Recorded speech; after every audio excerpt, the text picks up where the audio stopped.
All right, good morning.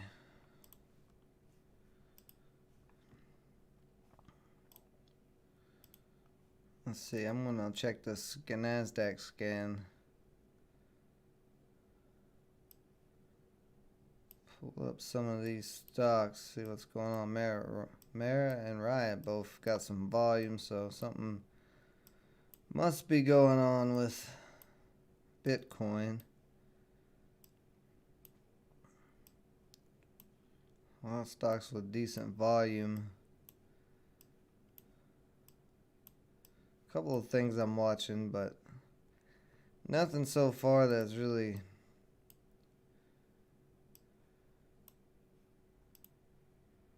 grabbing my attention.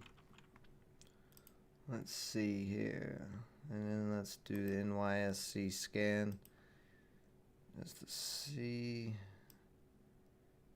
VFF, MYT, Rite Aid, and GameStop getting a little bit. Alright, so let's see what we got. CTIB. Decent movement so far.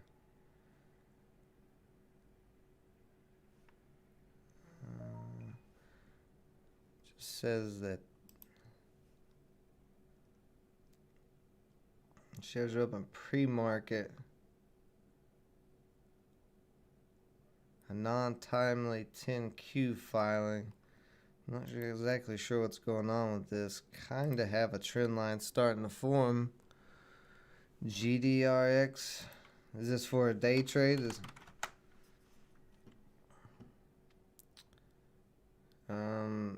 I mean, as far as a day trade, it is moving up at the moment, but these little candles here are getting a little tight. Let's see.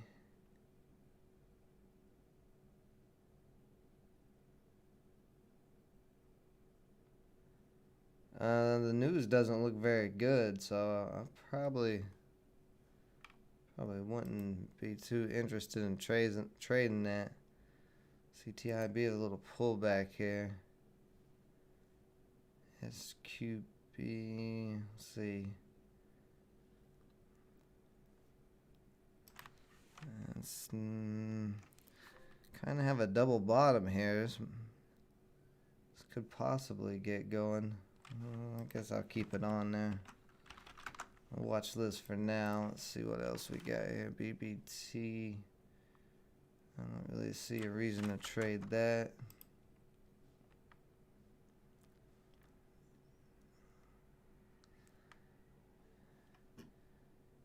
AXTI has a bit of a flag here forming.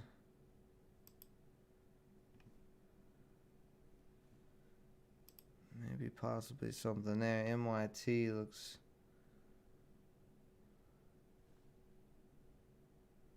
I'm going to keep MYT. They've got a definitive agreement to acquire 2 companies. It's got to break over 2 to get going. That's where that 50-day moving average is, so we know it's got to break 2.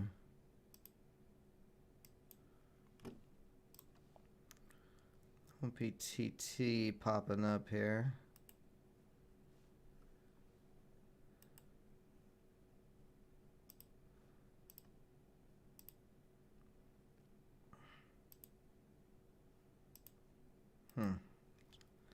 Swim a little glitchy. The LPT doesn't really have a reason to, but it's got a flag as well at the moment.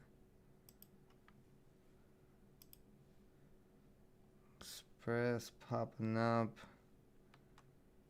a little bit, just a retail stock. It's nothing I'd really want to trade. VFF, no news.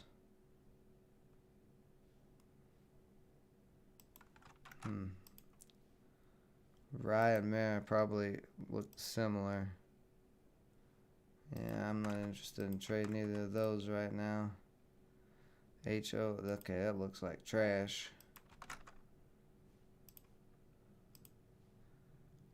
BL and K might get going. Load, nothing there.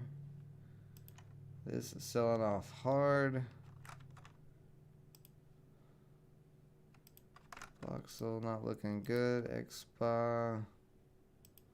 I don't like the way that looks. UAVS.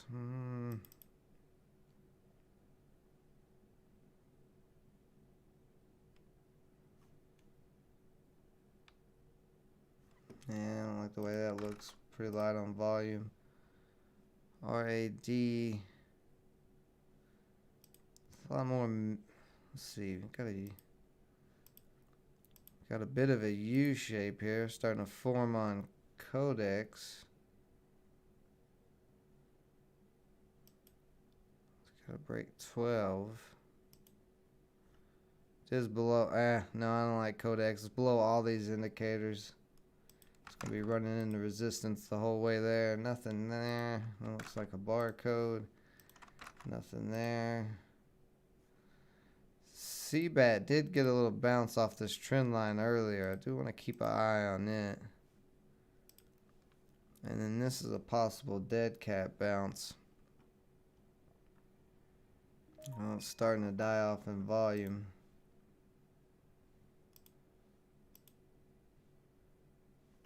You see, it looks like AXTI might start popping up out of this flag.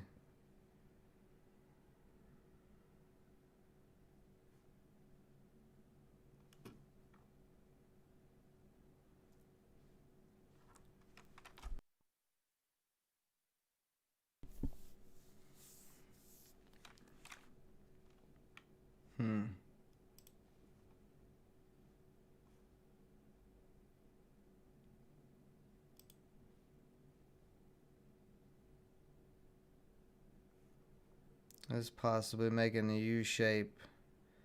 I actually do like the daily chart on this. It's above all indicators.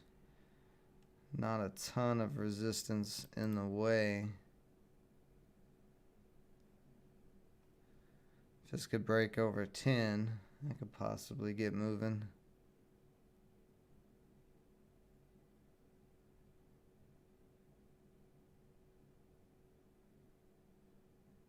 It's starting to test 10 now.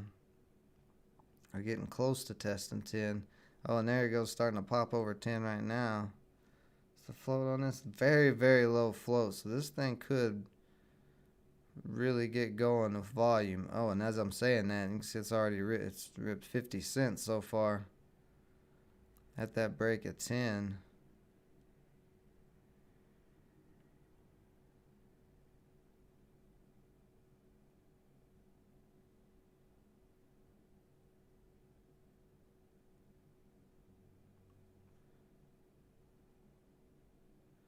Pre-market highs at 11.24, and then both of those candles are hitting right around 11. So 11 is going to be some resistance as well. But that was a nice quick pop so far off of that $10 break. It could be a possibility. OPTT popping out of this triangle.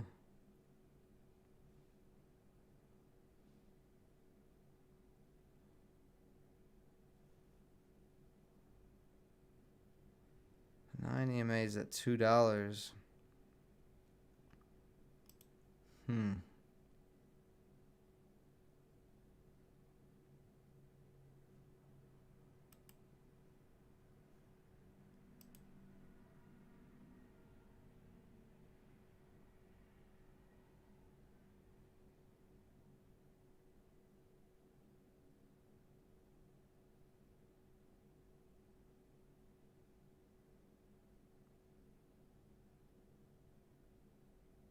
Interesting.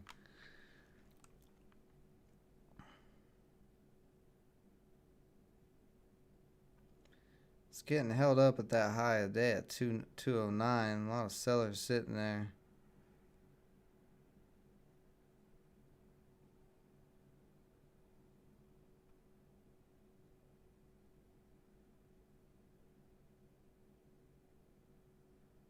They're starting to get taken out. Still a lot of sellers at 210 as well.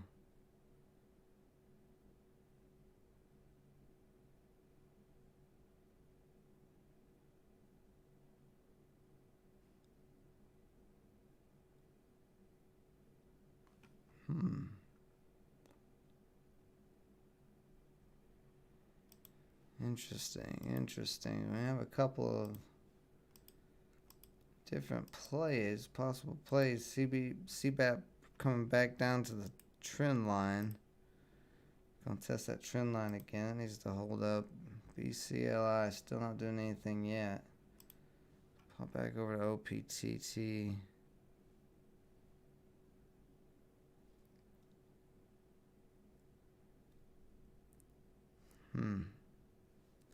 It's not moving very fast. Yeah, it did break that uptrend for a second, but kind of got smashed right there. You can see the tops of all these candles flat. Got smashed pretty hard.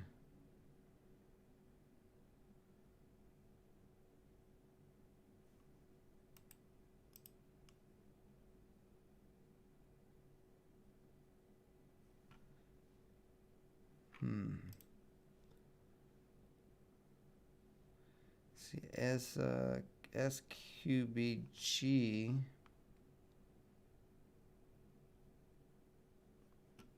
So it's like Aurora Cannabis is getting a spike. Yeah.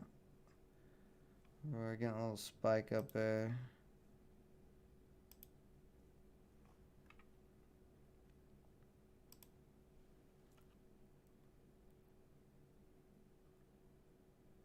It's just popped out of this little triangle.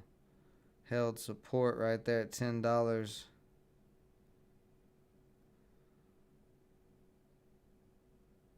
That'd have been a pretty good entry to get in at 10 right there, but kind of missed that entry, so have to wait it out a little bit now. I don't want to get in now.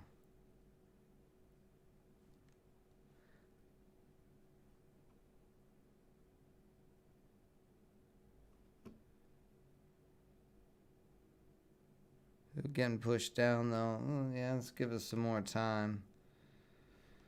CTIB kind of got a little triangle here as well. CTIB is above all indicators. It's going to run into 303, $3.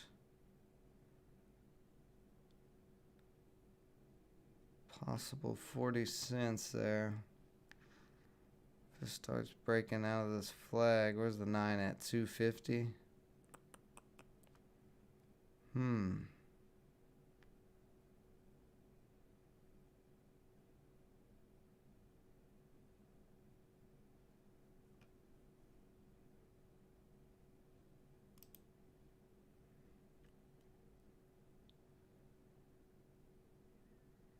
MYT slowly creeping up to this $2 area as well. This actually has pretty good news.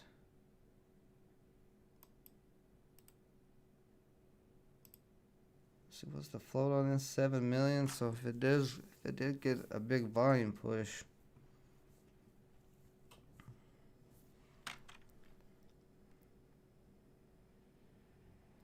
it could get going.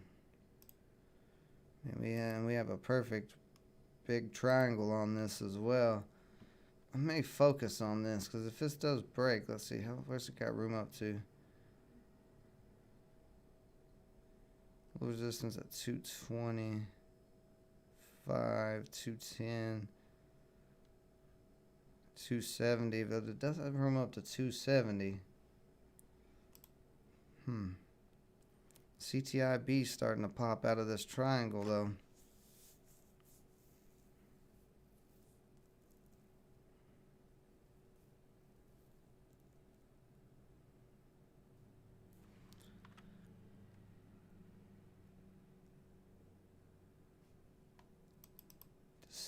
Decisions.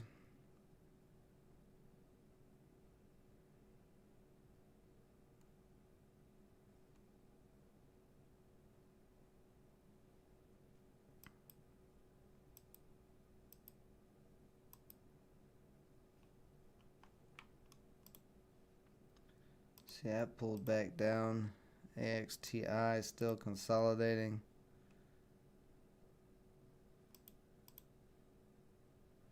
My T pulling all the way back down as well.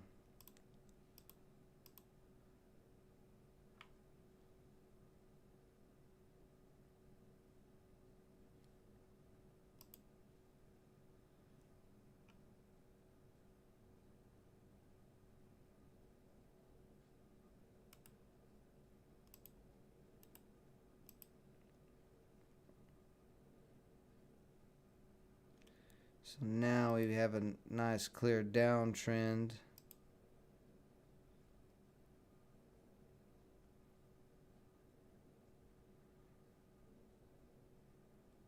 On this stock.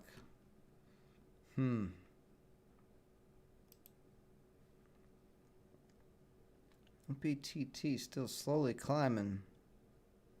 So it's not moving very fast.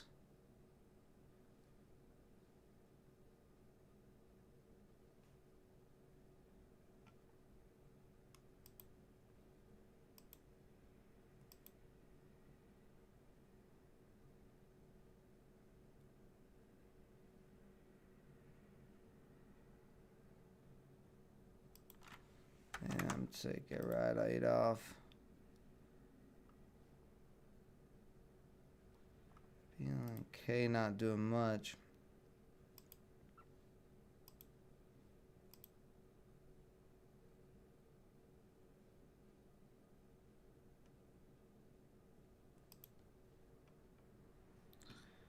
So MYT, let me redo this triangle here.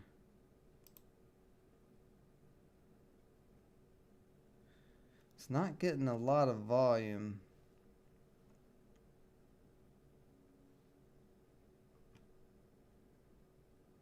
Well, volume really won't come in on this until it starts breaking 2. I do like the PR.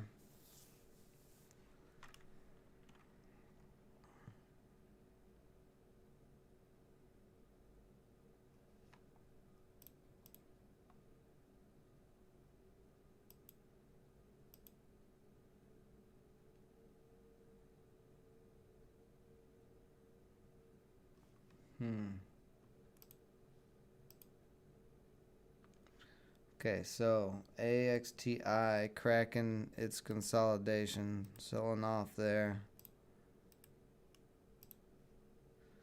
So I'm going to take it off. Doesn't have a ton of volume anyway. Let's see if we got anything I'm missing.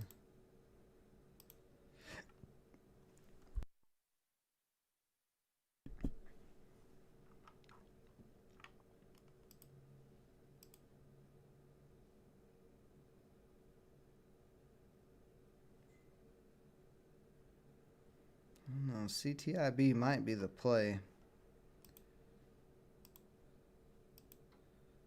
Not seeing really much else, especially with MYT coming down.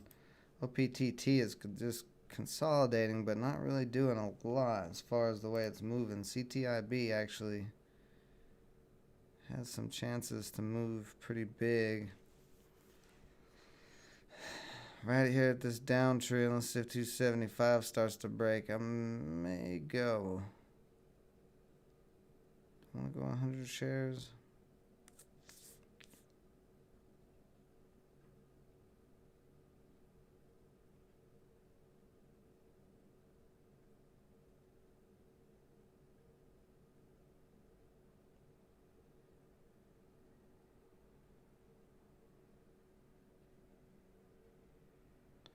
Only concern is if it does break 275, it hits $3 and comes right back down.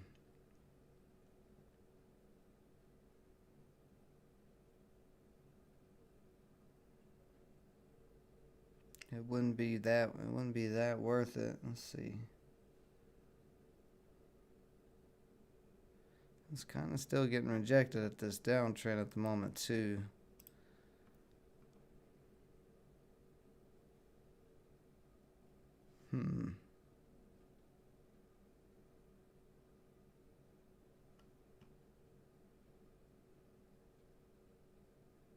A lot of selling pressure, but 275 is close to breaking. Hmm.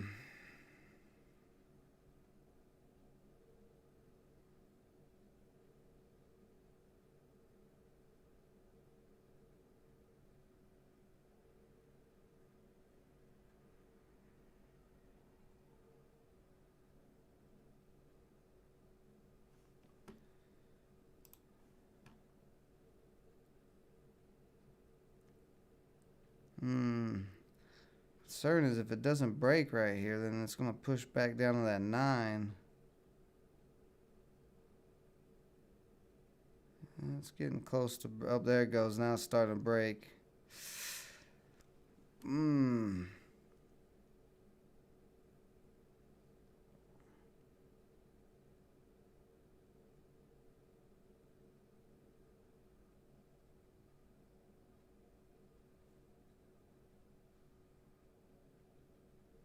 having some issues though. Sellers are coming in.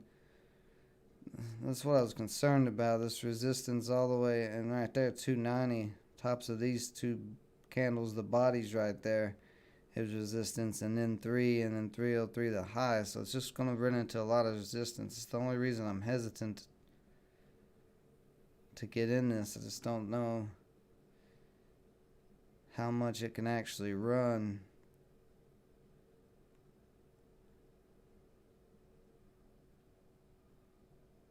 And I'd much rather have gotten in down here in that 255 area than see it just got slammed right back below that downtrend. I'm gonna wait this out a little bit. I'm gonna give this some time to see. No PTT, still just putting along, just the slow consolidation movement up. Okay, MYT's cracked out of the bottom of that, so that's definitely not going to be doing anything. CBAT still testing there. BCLI, still nothing yet.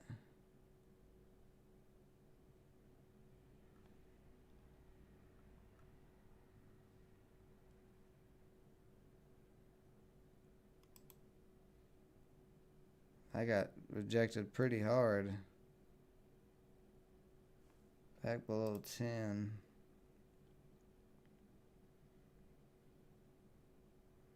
And you see CTIB down to 260 now. So it's kind of hitting this downtrend and starting to curl over.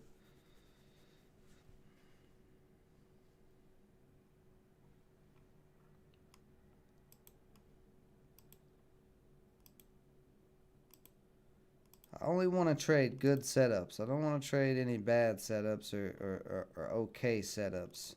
CTIB is an okay setup. It's above all indicators, which I like.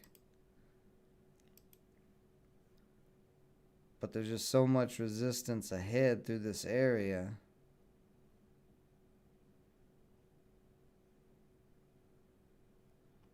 So that's concerning whether or not it can actually go on a nice move. It's pretty low float. I mean, it's getting good volume and stuff.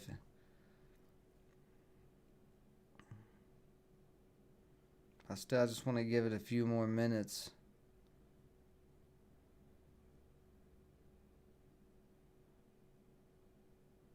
See if there's possibly a better entry to be gotten on it. 265.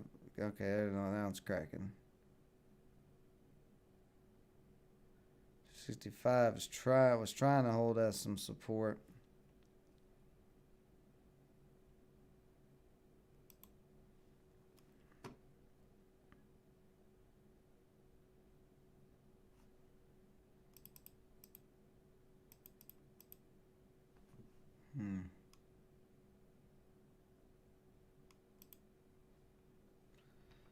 Let's see. Oh, Riot. Riot really popping. Nice move on this so far.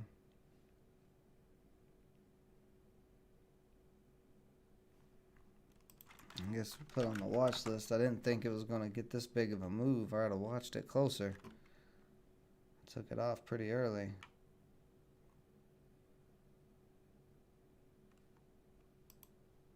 CPL and K popping up as well. Got pre-market. It's post-market. But still, post-market high of 1340.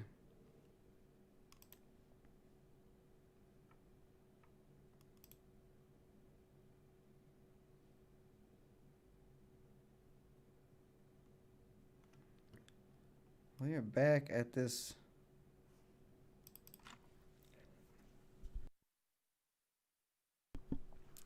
Still at this downtrend line on CTIB. I'm getting.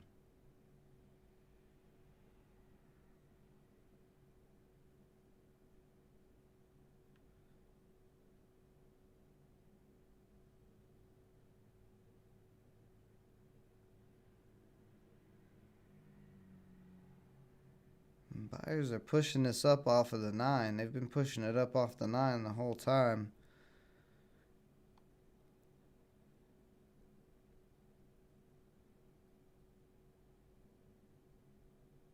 It just looks like it's curling over though. It looks like it's hitting this downtrend and curling over.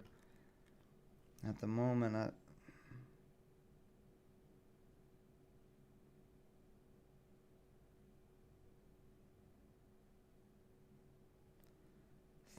not the greatest setup. Not a bad setup, but not the greatest setup. Let's see, BCLI, you're starting to move a little bit. It's a possible dead cat bounce. It got all the way down to 280 and bounced in pre-market, and then it's just been going sideways. So I'm just keeping an eye on it to see if buying volume is going to come into it at all. Nothing quite there yet, though.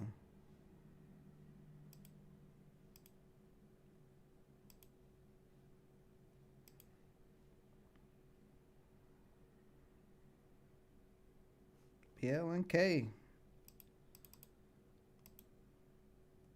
Getting a nice move so far.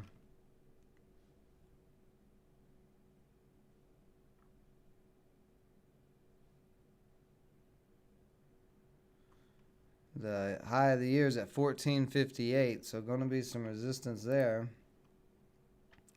Okay, now we can see CTIB. That's what I was concerned about. You can see it hit and it's curling over now. It's dropping down. So I'll give it a little bit of time. See how far it comes down. See if it holds up long enough. OPTT still nothing really there for me. CBAT looks like it's gonna crack this uptrend line here soon. It's testing it. I'm slowly riding up it, but this little curl here on the 5-minute. If it cracks below the downtrend line here soon, then I would say it's probably going to have a nice pullback, pretty big pullback. Yeah, so CTIB getting kind of slammed there.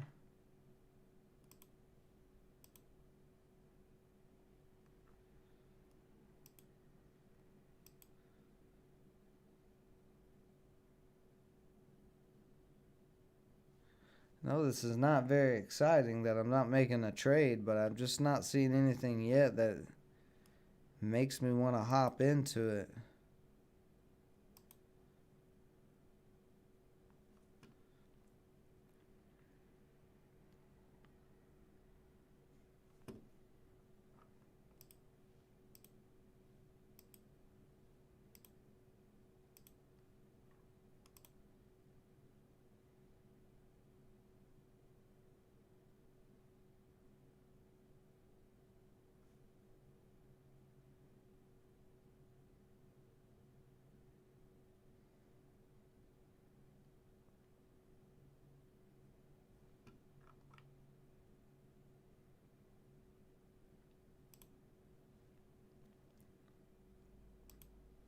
Things are moving around a little crazy here.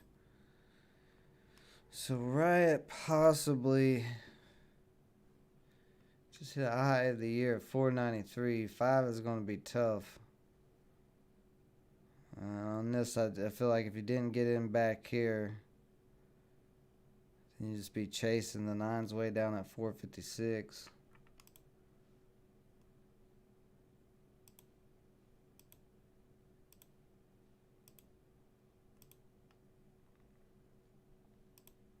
MIT really selling off.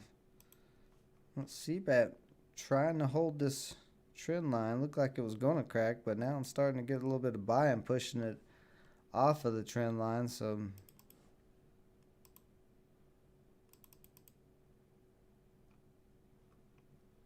could be a possible play there in a little bit.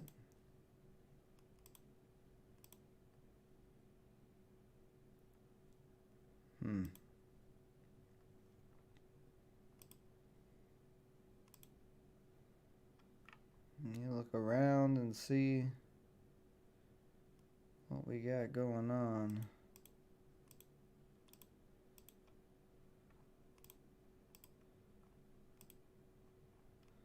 It's not a very exciting day for the penny stock world, that's for sure.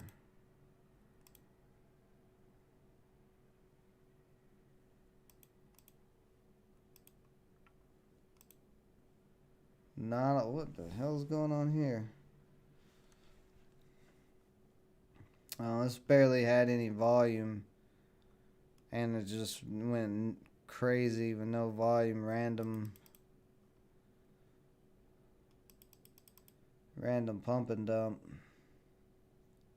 Crazy move on it though so far. It's it's OTC stock. That's why. I don't care about that. See, D and K, where did you see? You started popping out of nowhere here. 182 million shares in float.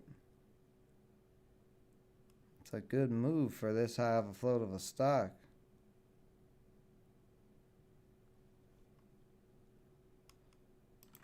Put it up here to keep an eye on it.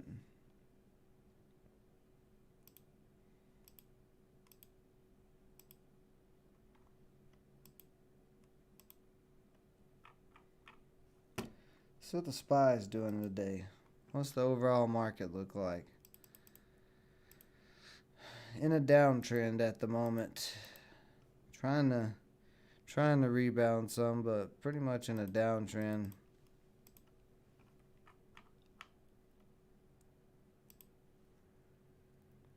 Man, CTIB getting rejected.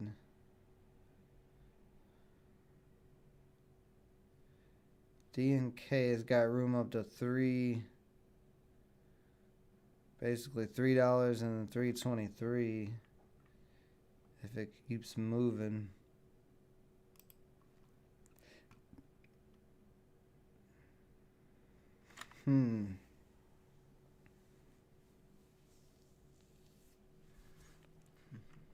Interesting, right? It's creeping up. Little U shape here, creeping up to that $5 area.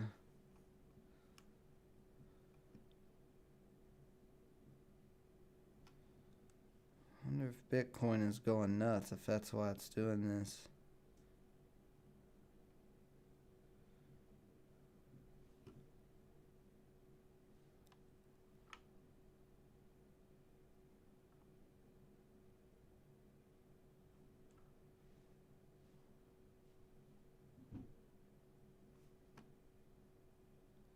Got a decent little U shape there.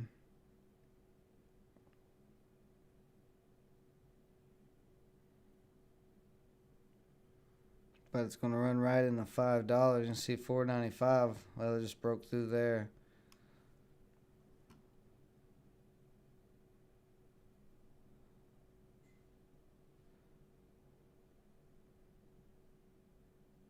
Let's see what $5 looks like.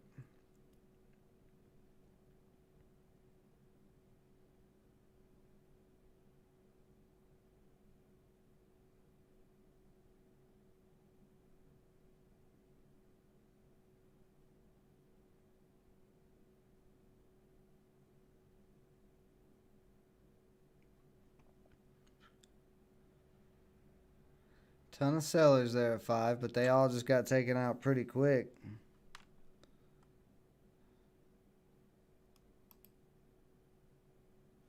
Thanks is going to test 5.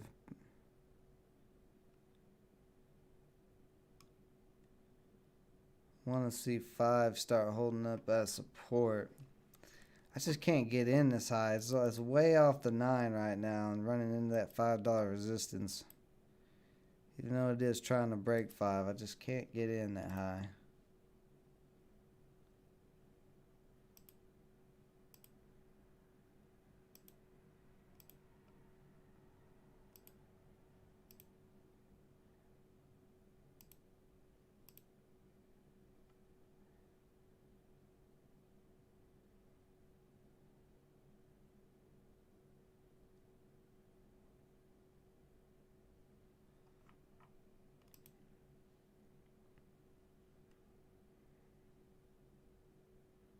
DNK is off the 9 as well, so just nothing that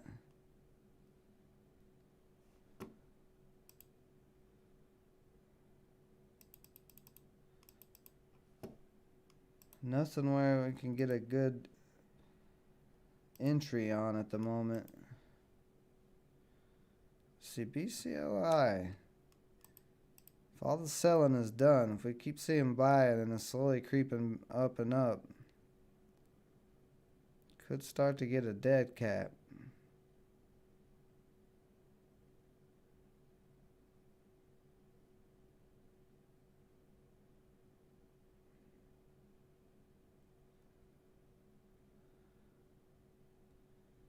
The 450 area is a tough area for that stock.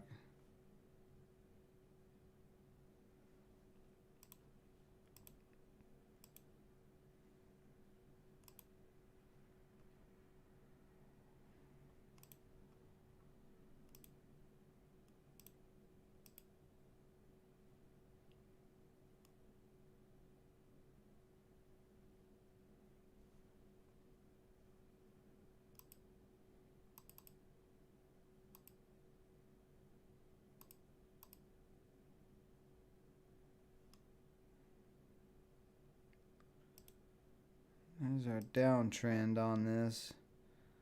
So this has got to break 410.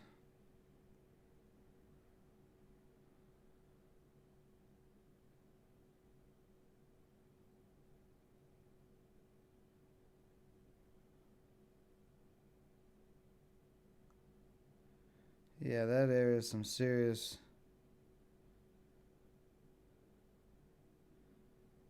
resistance.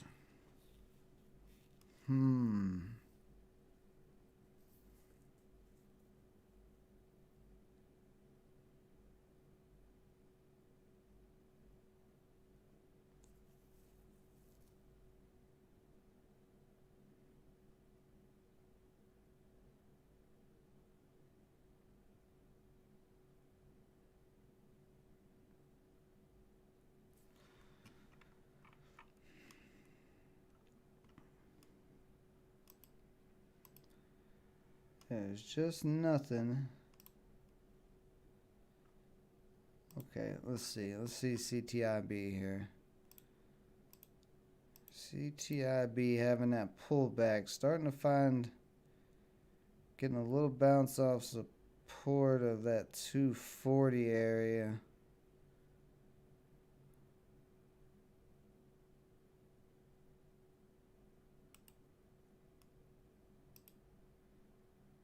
Below 250 and the 9.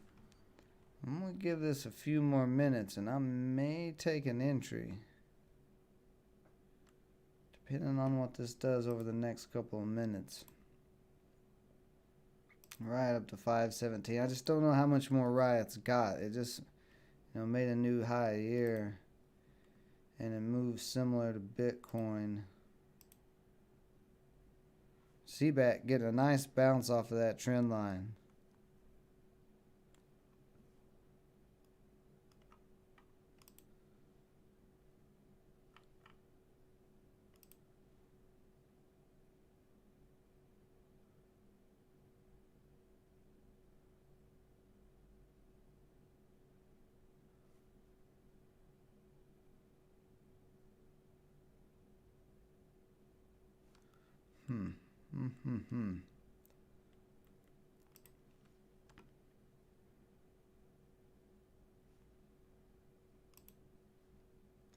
NETEs started popping.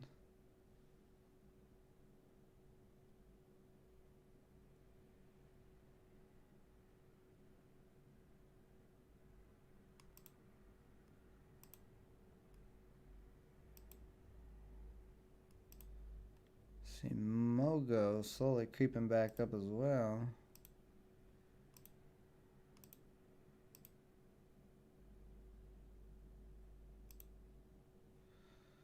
Oh, okay, there we go. I was gonna say, come on, Thinkorswim, don't get crazy on me.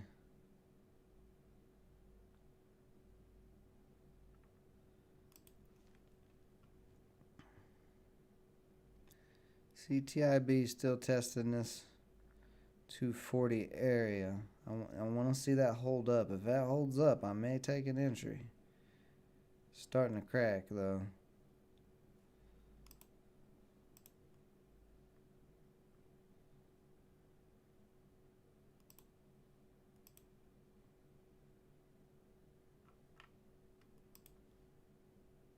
DNK pulling back down to the 9.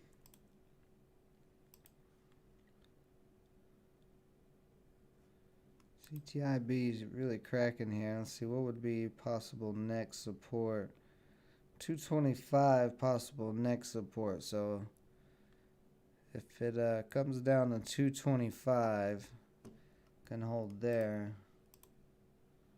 Could be a possibility. OPTT, it's just not doing much.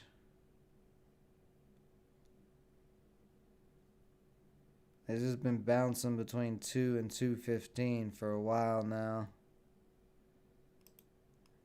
Got this channel play. I mean, if it does break 215, it could start moving.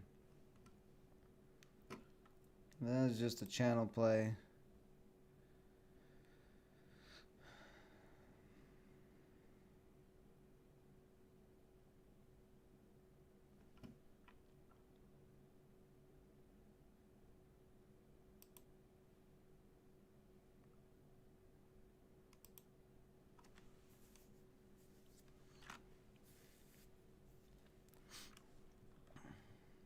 MYT getting close to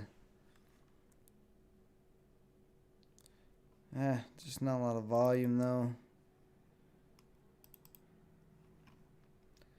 It's got to start moving back up to 2 if it's going to do anything.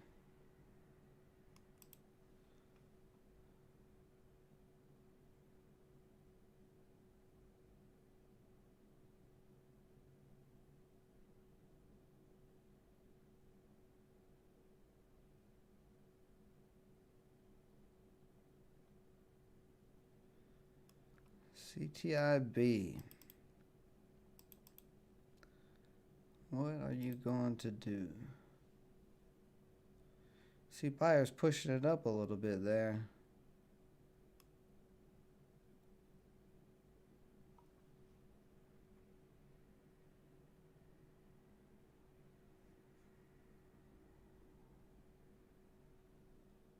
Let's look around, see if there's anything else popping up. I don't really see much.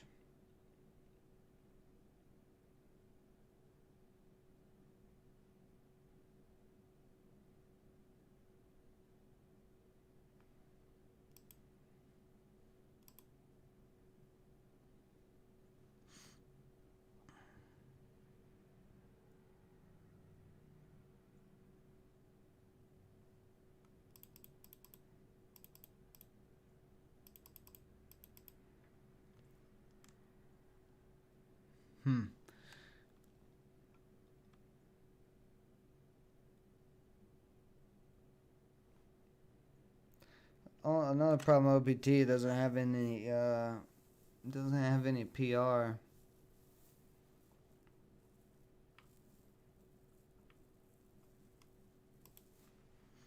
CTIB cracking now. So it does have this possible trend line down here. That may be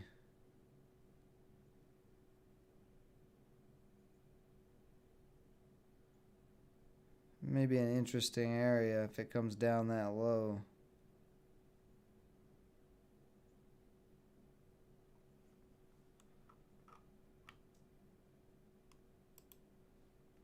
Maybe possibly could get a trend line bounce.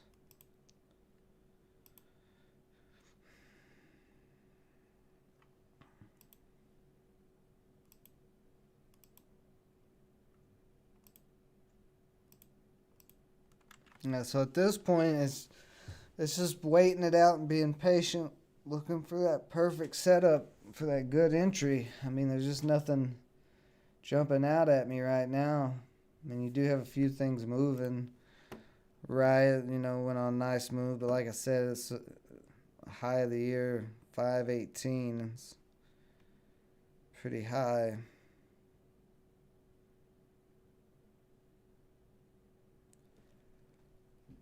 That $5 area is going to be some resistance. Could get some support maybe at 462.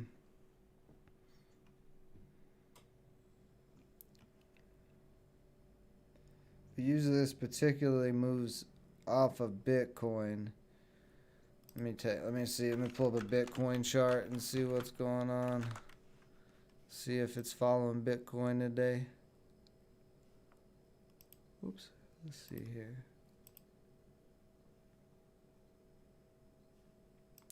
Yeah, so that's all it is. So you can see right there on this one day, Bitcoin's been climbing up. So kind of almost the same pattern there. If I can shrink this a little bit, let's see. So yeah, I mean, you look at that Bitcoin's chart, this chart, it's pretty similar. So you could just watch this Bitcoin chart to be able to tell which way this is going to go.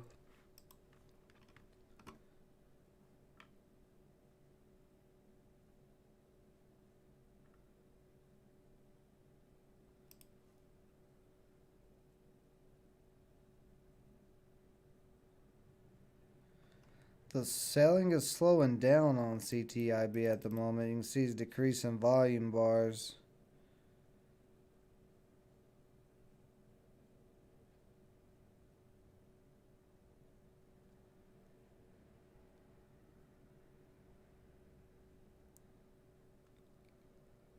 We just need to see some buy-ins starting to come back in.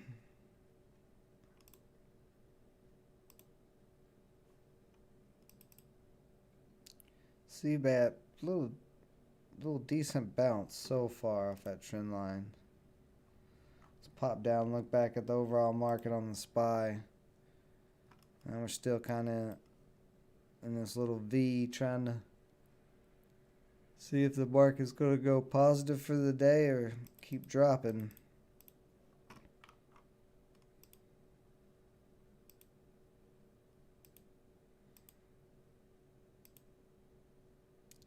PLNK still just ripping. Getting ready to run into that high year at 1458.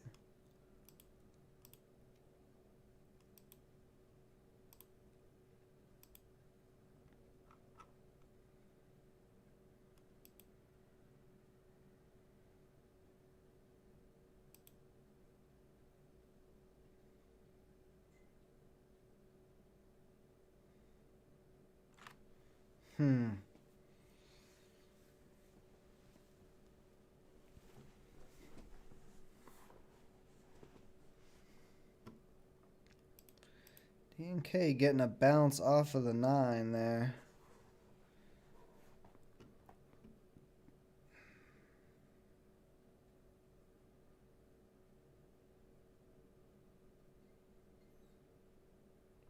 It's actually got room up to 3 pretty easily, really. There's not a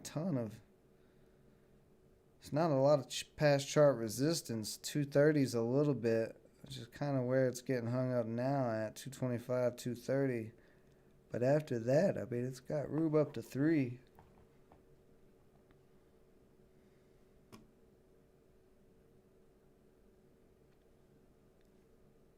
It's just a lot higher float than I like to trade, but That's what I wanted to see right there. This kind of maybe the downtrend start.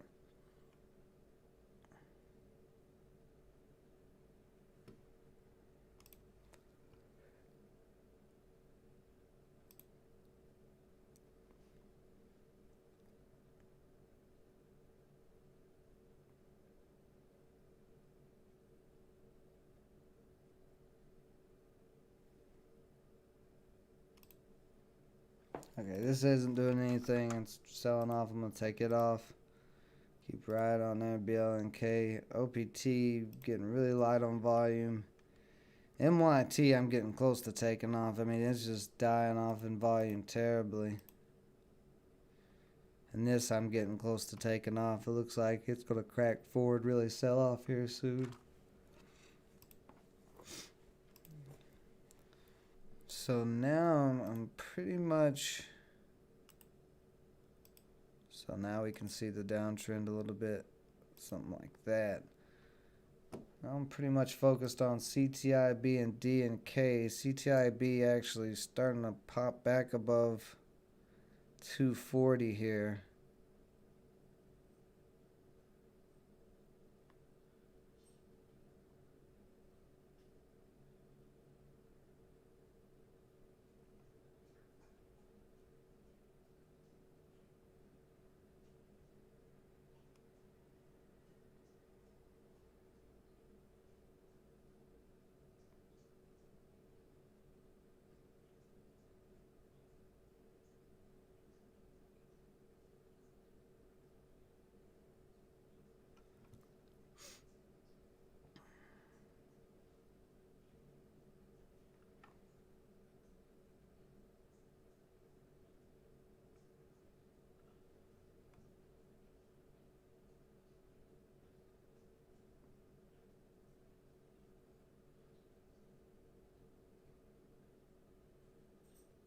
Let's see, you can see 240 trying to hold as support.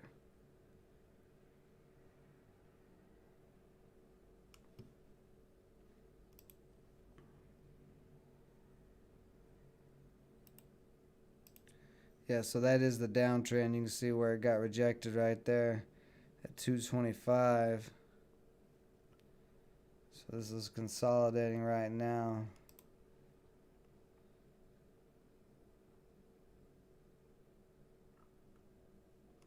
EVGN was popping up out of nowhere. Not really a reason for it. No PR. Just some random buying all of a sudden.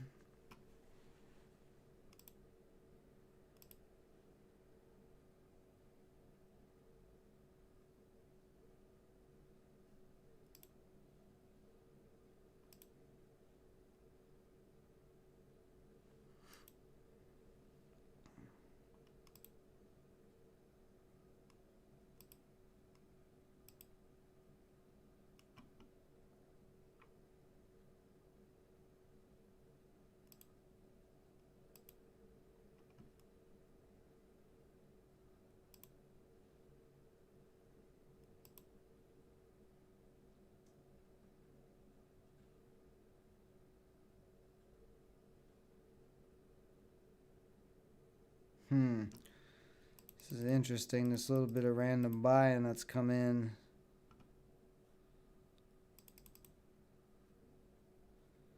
Seems a bit pumpy and pumpy dumpy.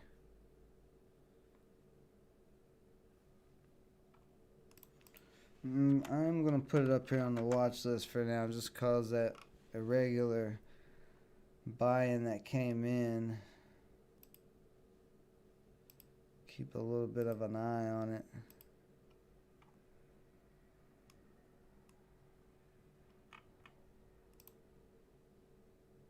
DNK still riding right down that downtrend at the moment.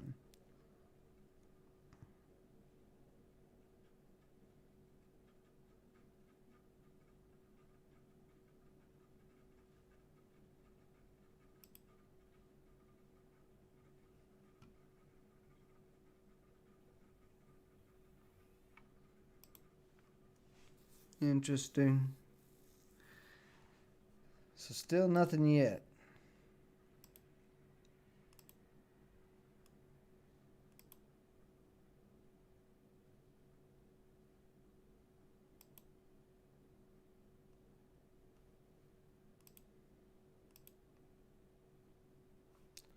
MYT cracking even harder. I'd say this is probably about done, and probably take it off the watch list in a second.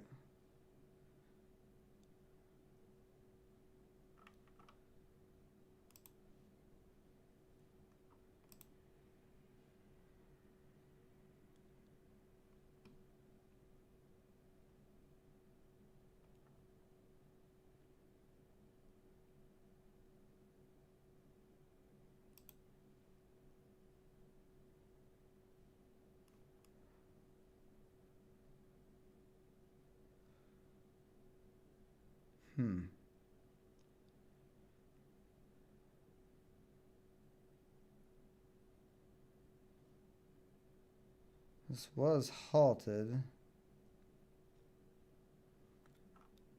I'm gonna put Mogo on the list as well.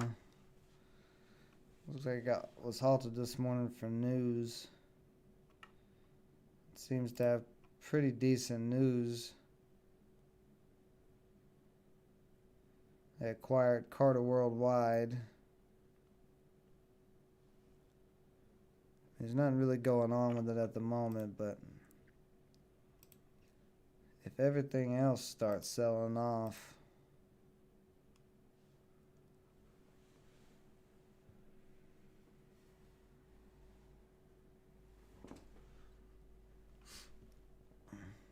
what do you, oh God, knowing, did you make a mistake? Did you make a bad trade?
So Mogo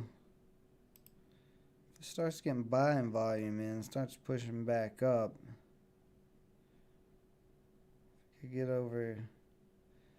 could get over 210, I would be a little more interested in it, especially with DNK coming down and CTIB coming down. And this is still being random. Give me just a second, guys. I'm going to take a little quick breather and I'll be right back. There's nothing really at the moment that's like super crazy popping out. Just kind of in a waiting game looking for a good setup to start forming. So I'll be right back.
You hear me now? We getting anything now?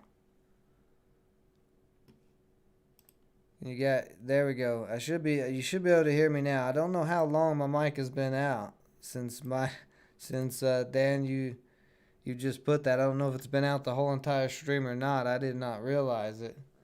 If it was. I've been streaming for an hour and nobody has said anything until just now, so I don't know if it was working before or not. It might have been why my viewers was so little there. There's probably an update that I need to do for my driver software, but anyway, so far it's been kind of a slow day. I did hop in here in DNK at 220. 220 was starting to hold. Got the 9 at 211. And now we're dropping down and testing that. I'm not willing to give it too much more than that. If it's gonna,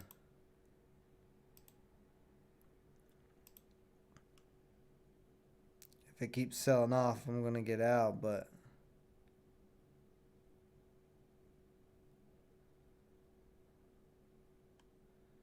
I'm not really looking for anything major on this. I'm just looking for it to get back up to that 250 area for maybe a small profit, because there's not really been too much else going on. My audio was off for like 10 minutes. Okay. Well, that makes me feel a little better. I thought maybe it'd been off the whole time and I didn't realize it. Tell you why the market's down? I don't know. I mean, really, the market's not down that much. If you look at the overall market,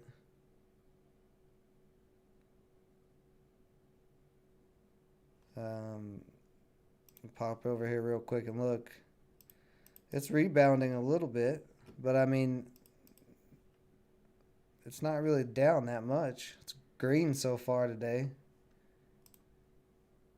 It's kind of a mixed market. But we're kind of, there's a lot going on right now. We're kind of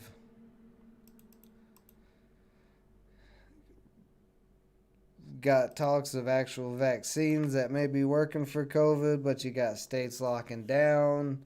You got an election that the media has called, but there's still, court cases and all that going on with. There's still a lot of stuff kind of up in the air at the moment.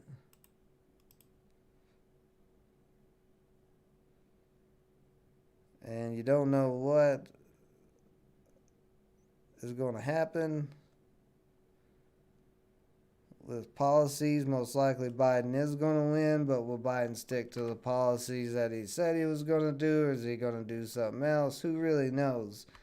So, I mean, between COVID and the political environment right now, the stock market is kind of been in limbo for a little while. So I don't know exactly why the market is somewhat down, but it's not down that much.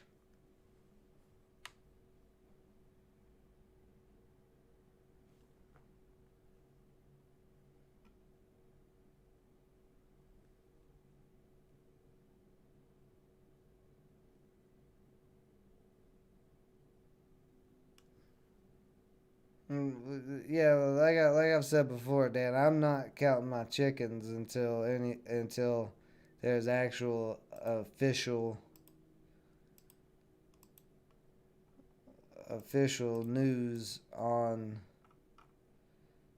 the election being officially over. I just that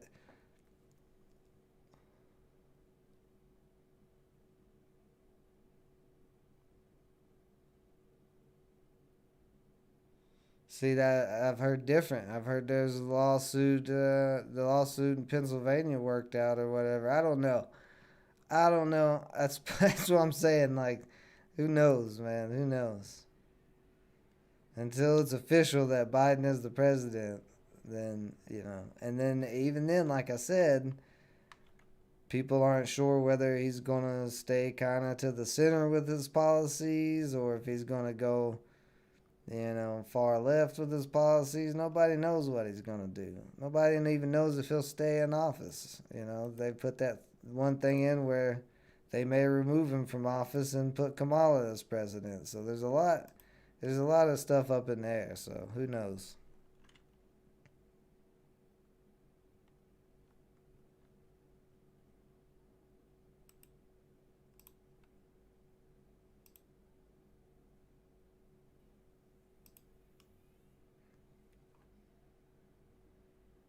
Well, that's interesting. We'll see. Like I said, most likely Biden is going to win, but then the question still remains: what's his policies going to be?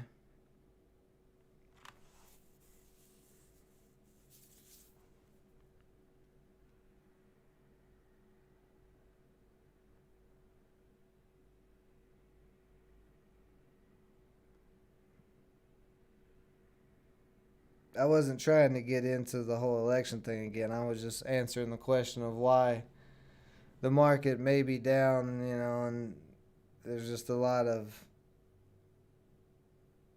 stuff going on at the moment with COVID and everything. CTIB slowly creeping back up. D&K still trying to hold this 9. As long as it holds this 9, I'm willing to hold it. But I want to see this 9 continually move up. We do have a bit of a triangle formed here, starting to crack down a little bit below the 9.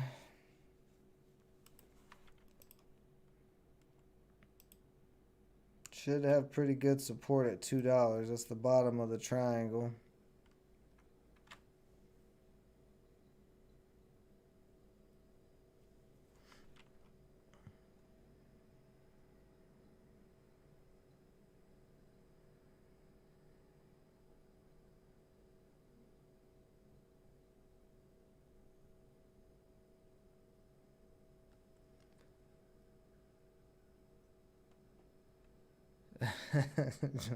Massage his ego.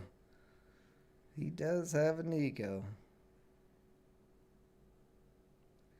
But don't we all? Don't we all have egos?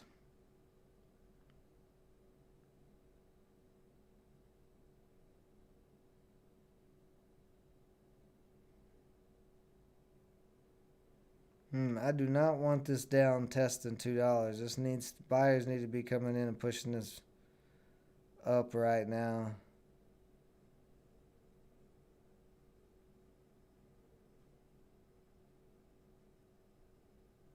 This looks like it may start to crack. If it starts dropping below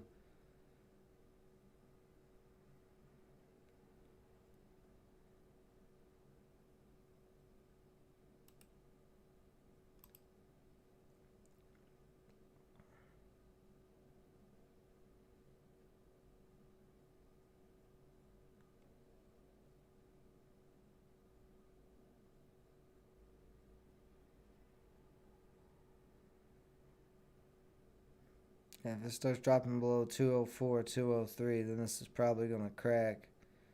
Okay, there we are. We're starting to see a little bit of buyers come back in there. See if this can push back above that 9 EMA real soon. If it doesn't,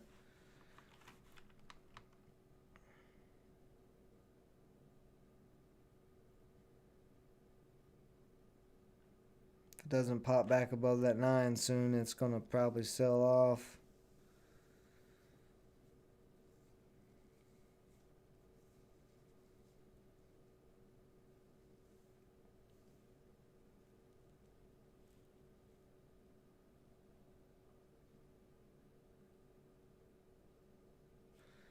And you see it's trying to push. CTIB is still slowly coming back up, just now getting above the 9.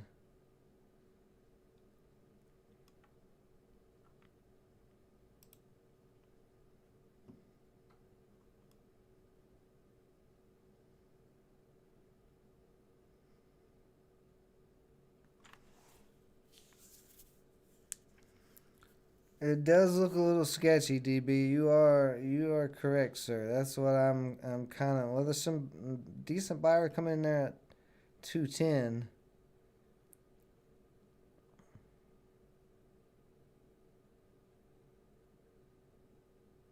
I just see at 210 start to hold us some support. But yeah, it is kind of sketchy at the moment. Another decent buyer there at 209 trying to hold it up. Needs to push back above this 9. Needs to close above the 9 EMA on the 5 minute. We got 2.5 minutes for it to do that.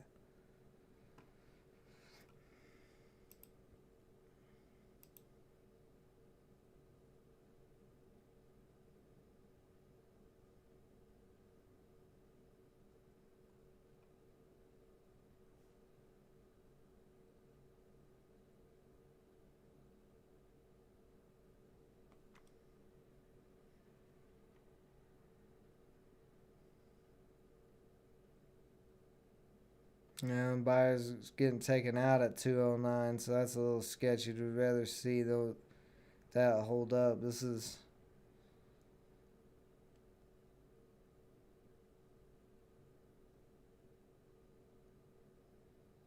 hard to say at the moment. See 210 acting as a little bit of resistance now. We don't want that to act as resistance. We want that to be support. There, well, we got a little pop up, but there's a huge seller at 212, 60,000 shares. That's concerning. That needs to get he needs to get taken out very quickly. He's down to 48,000 shares, 46,000 shares, 43,000 shares. He's slowly... Okay, looks like he might have took his order out. Now, there he is. He's at 215 now. 50,000 shares. So there's some selling pressure trying to keep this below this downtrend line right now.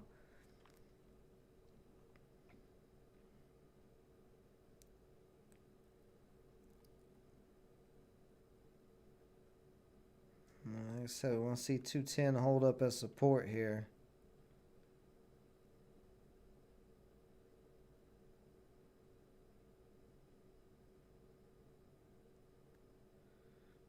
We got 20 seconds for it to hold on the 5 minute.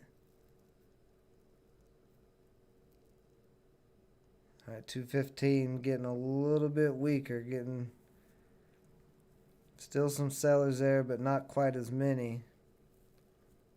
So we did close above that 9 there.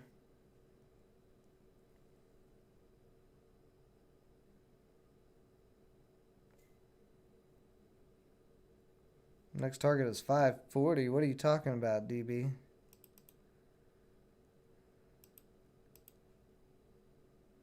Oh, you talking about way up here? Well, I know you don't look at indicators, but my target would be 320, 322 at the 50-day moving average. I would be very surprised to see this go all the way up to 540 today, especially with as high as a float as it has. I'm just looking for a small gain. I'm just looking for it to pop out of this triangle back up to this 250 area. And either lock in a small gain there, or if it keeps going. But it's still kind of early here to tell. This triangle could crack down. It really needs to get off the 9 EMA. A lot of indecision right through here.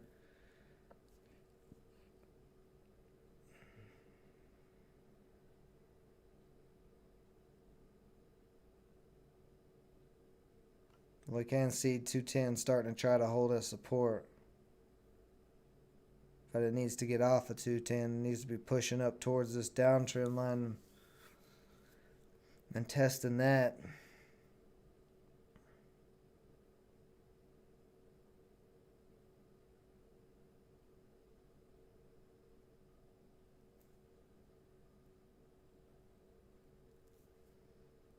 Now, at this point, I want it to stay above 210. I don't even want it to get back down near 203 or 204.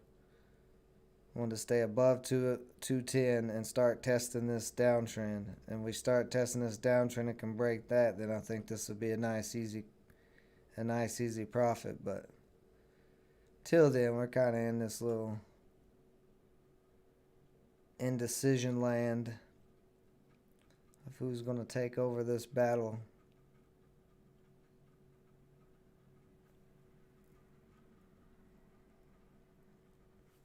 Well, I don't have the I'm not using the VWAP at the moment, so I don't know where the VWAP is at, but I will take your word for it.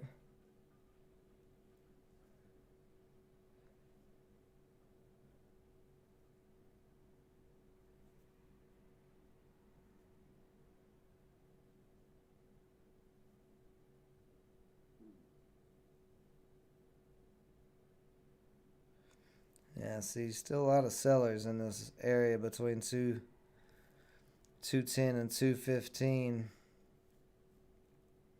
Right at the edge of the triangle. At that 215, okay.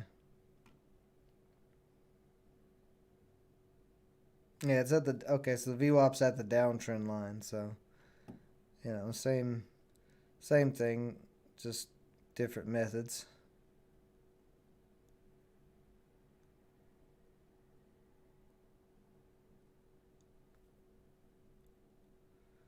We're testing this 210 support. I don't like that.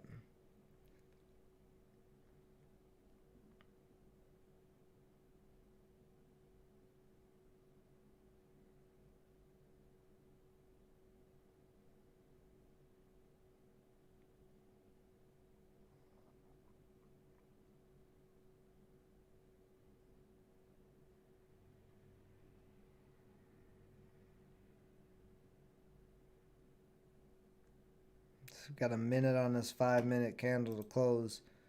Really needs to close above 210 and above this 9 EMA right here.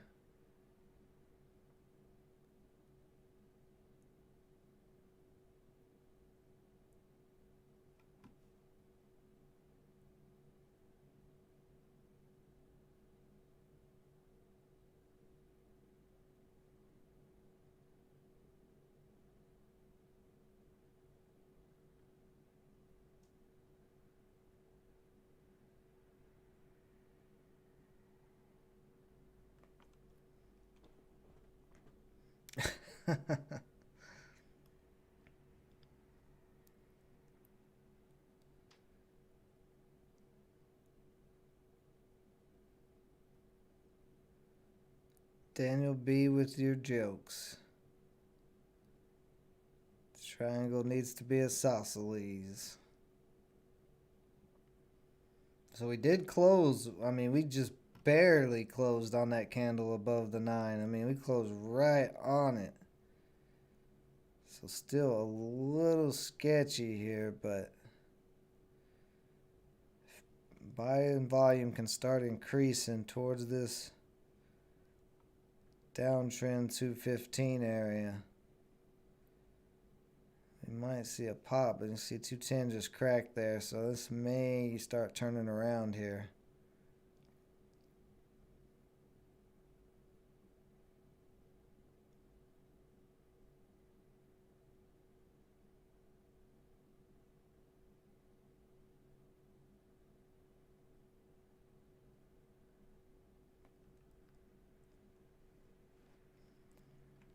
One Life, are you in this too? You're very hype about it. I'm assuming you must be in it as hype as you are about it.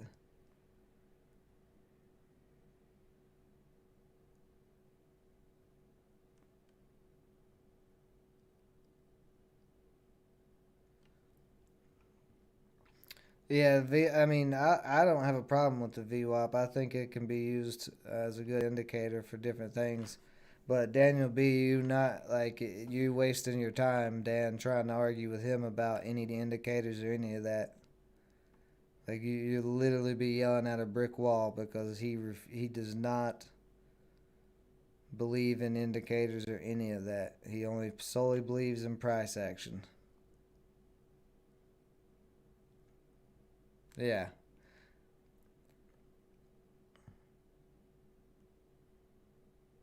Yeah, DB will probably agree with that, but like not even one indicator. Like he doesn't use any indicators, and he's firmly against using any indicators.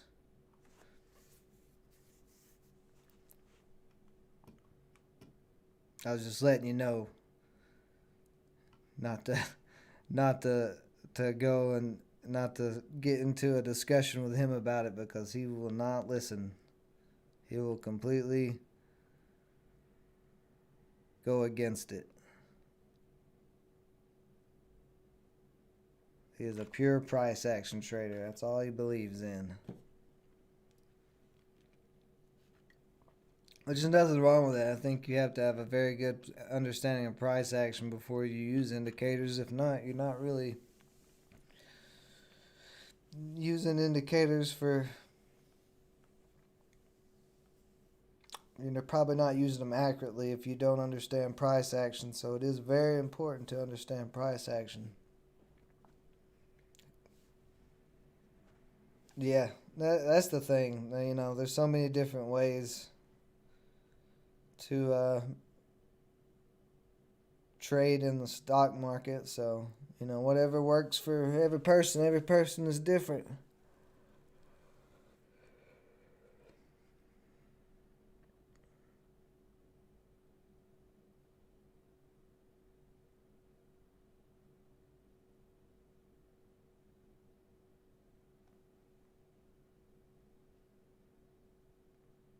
You're in ZOM at 14 cents? You're in a sub penny stock? You're in a sub 50-cent stock? That's not normal for you, One Life. You don't usually play those stocks that are low. I don't know what ZOM is. I don't know.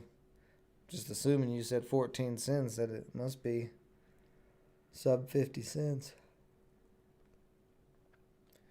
So we are right at this downtrend right now. We need to see volume ramp up and push through this right here. There's still a lot of selling sitting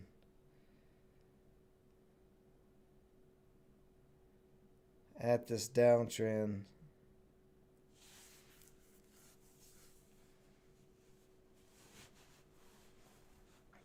Oh, you're doing a swing play? That is interesting, One Life. That's different than your normal strategy.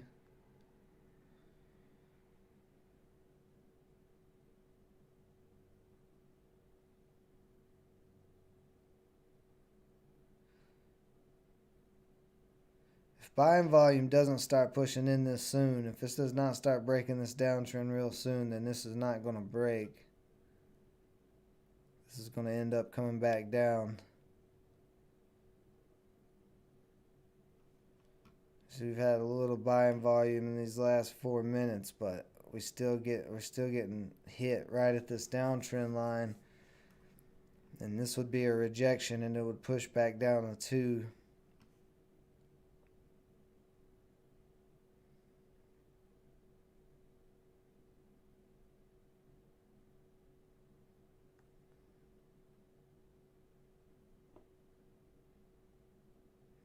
Yeah, so we're getting rejected a little bit here.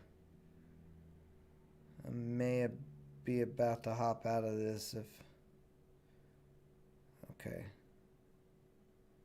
See, okay, so 210 still trying to hold as support. That's what we want to see. So I'm still holding here, and then 210 gone again. See, we're right along this downtrend, and that's not what you want to see. You want to see it actually breaking and testing the downtrend, pushing above it some.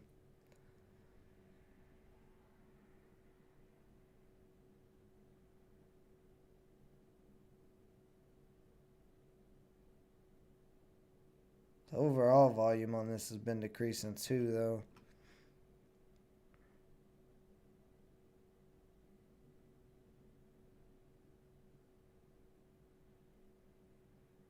See if we can get through these sellers at 212. I feel a lot better if we get. Oh, look at here. Now we're starting to test a little bit. We're hitting at 215. 215 slowly getting taken out. Here we go. I don't know, 215 still holding, but it is slowly getting taken out. There we go. Now we're starting to look a little decent here. It's popping over the downtrend, breaking over that 215. Let's see if this thing can get moving and get back up to 250 area.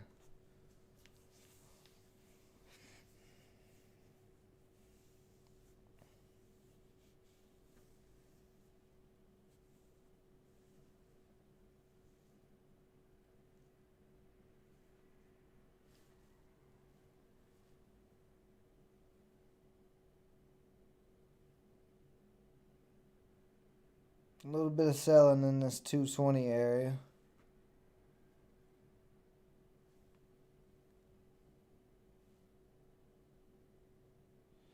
At this point, we want to see this 5-minute candle close over 215. We want 215 to start holding that support. And you can see there, buyers came in as soon as it touched 215 and pushed it back up. So we're looking pretty decent here. And you can see the tops of these two bodies of these candles right here, 220 and this 225 area is going to be a little resistance. So we want to see it get through those pretty soon.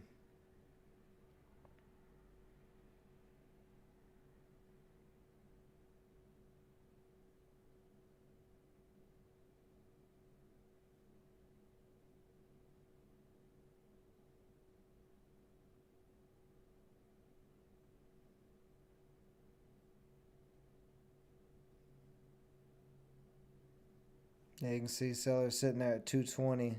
So if they get taken out fast enough. They're hanging in there. Not a lot of buying pushing through it. Put my time in sales. There we go.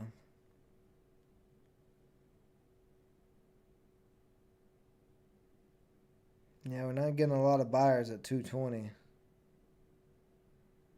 You just see this start lighting up 220 on the time and sales.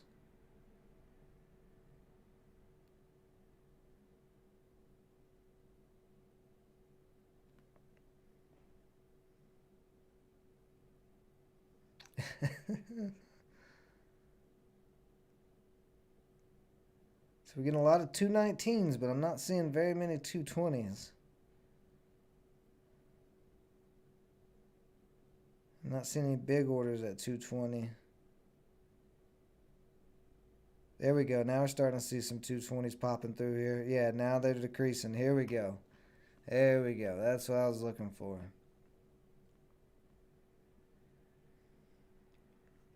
Just 5 minutes, the candle's fixing to close. Closes over 220. That'd be a pretty strong close.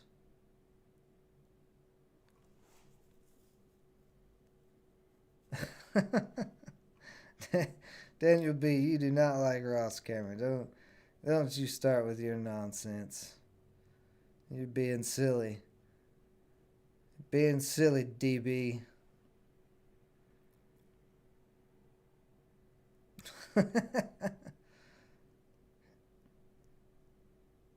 He made 12K so far. Well, maybe he can buy some more of them Hawaiian shirts. Let's see what happens there at 225. Looks like it's getting taken out.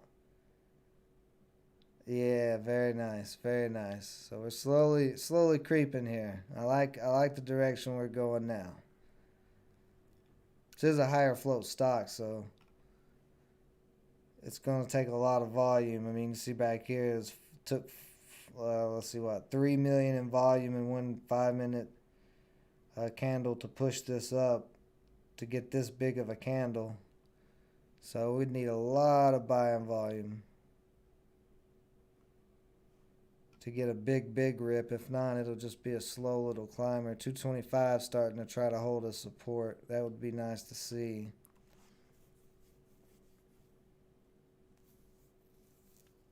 Ooh. Coming back down. I'm getting a little wild here. Coming all the way back down to the 9 and pushed right back up.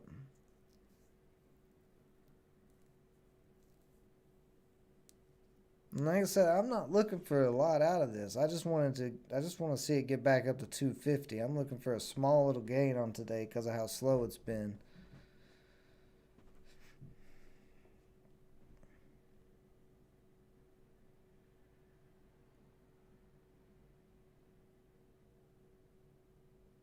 I just want to see it get back up and try to test that high a day. He's wearing like a green dino sweater.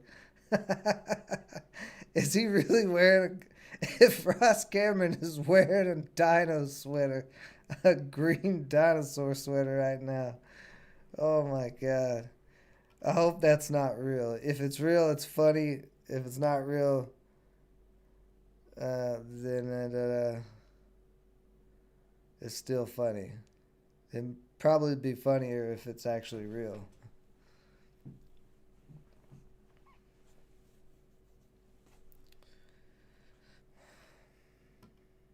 See, where's the 9 at now? The 9's right at 213. So we want to see us hold above 215.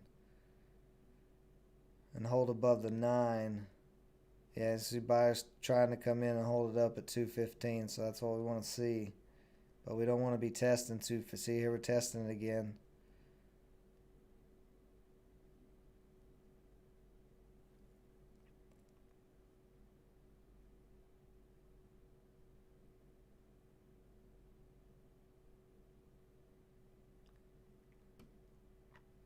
A little pullback here in this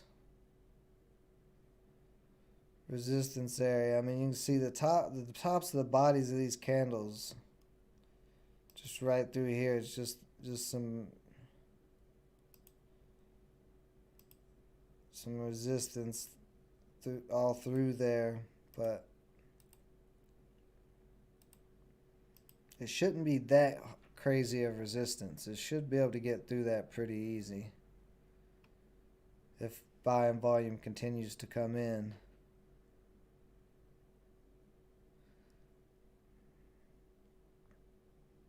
We've got a minute on this 5-minute candle to close.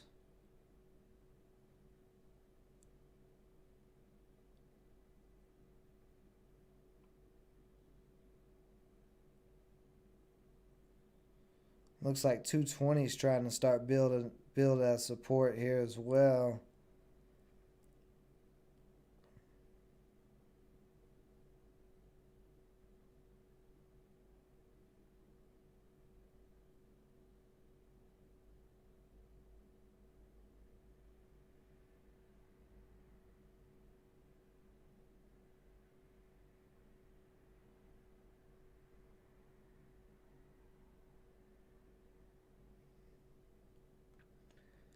We do have this little downtrend here on the 1 minute that needs to break here soon. I'm going to go ahead and take this major triangle off there, that downtrend line. See, where did we close at? We closed above 215, so that's a decent close. I'd rather have closed above 220.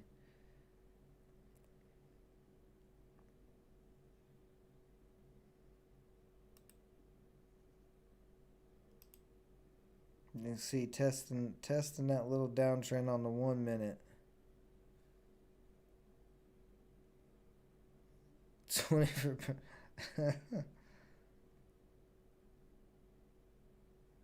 So we're getting hung up at 225. There's not a ton of sellers sitting there. Okay, they just got taken out. We're starting to pop a little bit here. Yeah, I think we're looking pretty good. We should be able to get back to that 250. Slowly creeping there. Slowly creeping back up to that 250. And actually, if it continues to make this slow little creep to 250, you might could get a decent sized breakup out of that 250 high a day. I don't want to get greedy though. Like I said, I was looking for just a quick easy profit today, but that would be like kind of a big old U shape there if it doesn't go straight up to 250. I think if it goes straight up to 250 here in the next couple of minutes, then I'll probably lock it all out there. But if it slowly keeps building up to that 250, then I may not lock out at 250.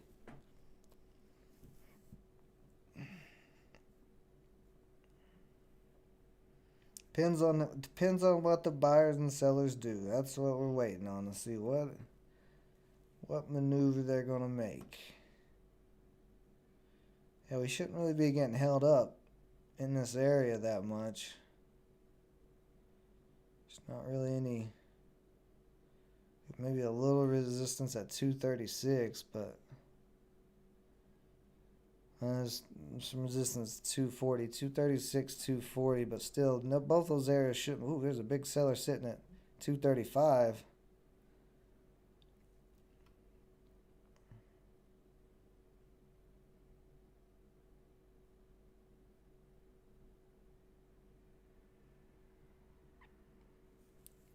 See if he gets taken out.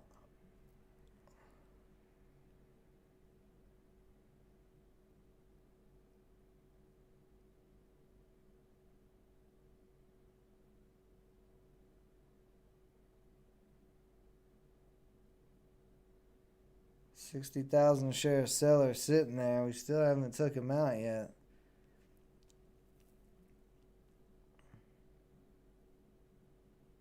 Buyers are not willing to buy right there quite yet.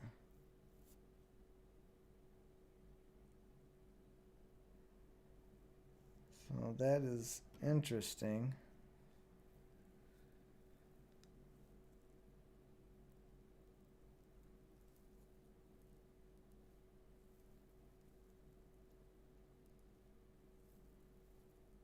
Really want to see 230 start to hold. You can see it's trying to hold us some support.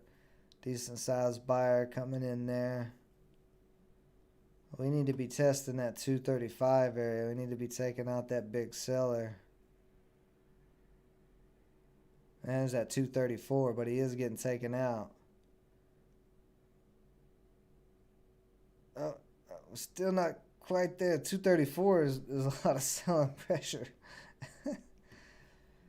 Just get there, get to that 235 and test.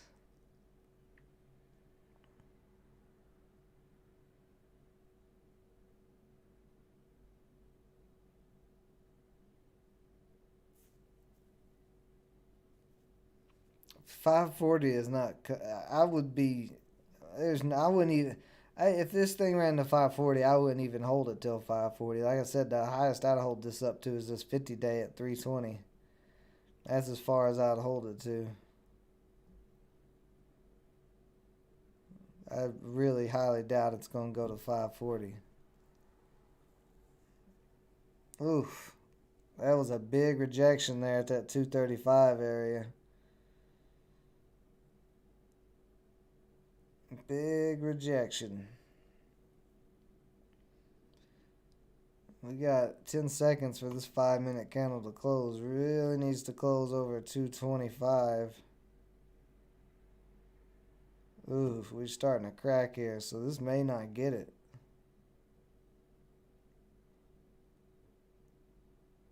Getting a little sketchy.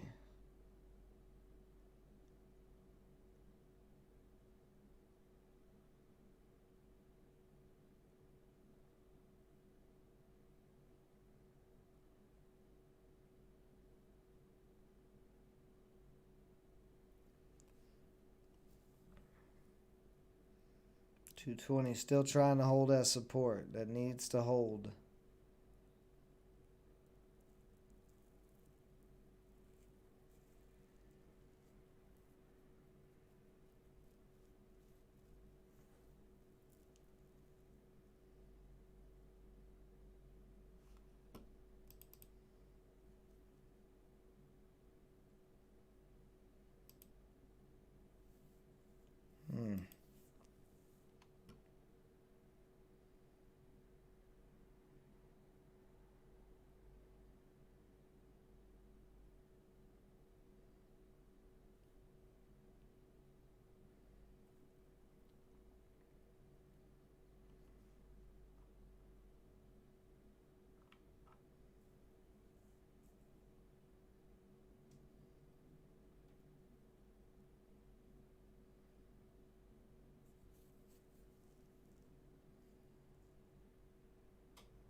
Good, Jack. How are you doing? Don't think I've seen you in the chat before, so welcome to the live streams. If you have been in the chat before, then I apologize for not remembering you, but The name does not seem familiar to me.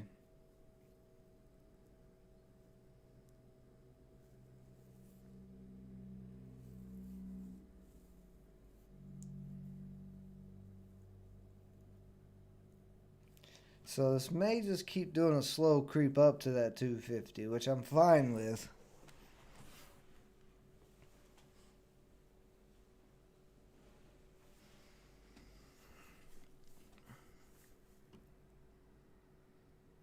I'm fine if it does a slow creep. It is, like I said, it is a higher float than what I would normally trade.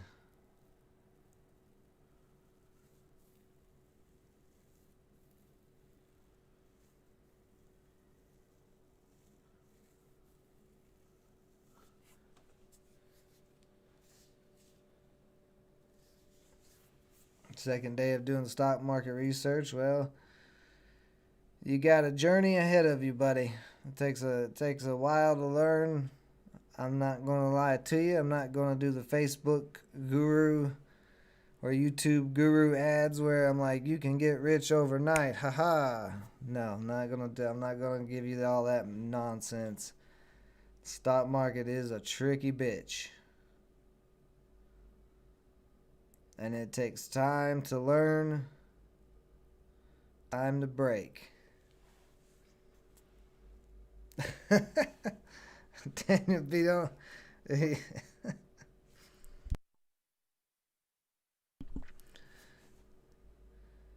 Don't make those types of promises, DB. That's not realistic promises.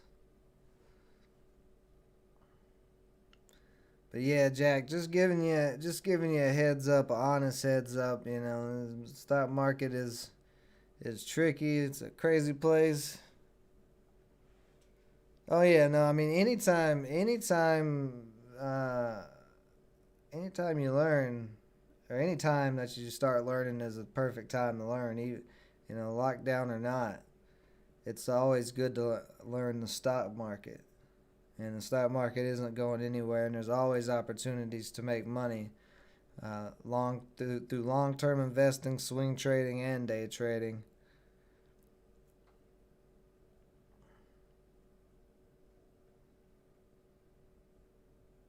Daniel B. Whatever you do, Jack, don't listen to Daniel B. All he does is talk crazy.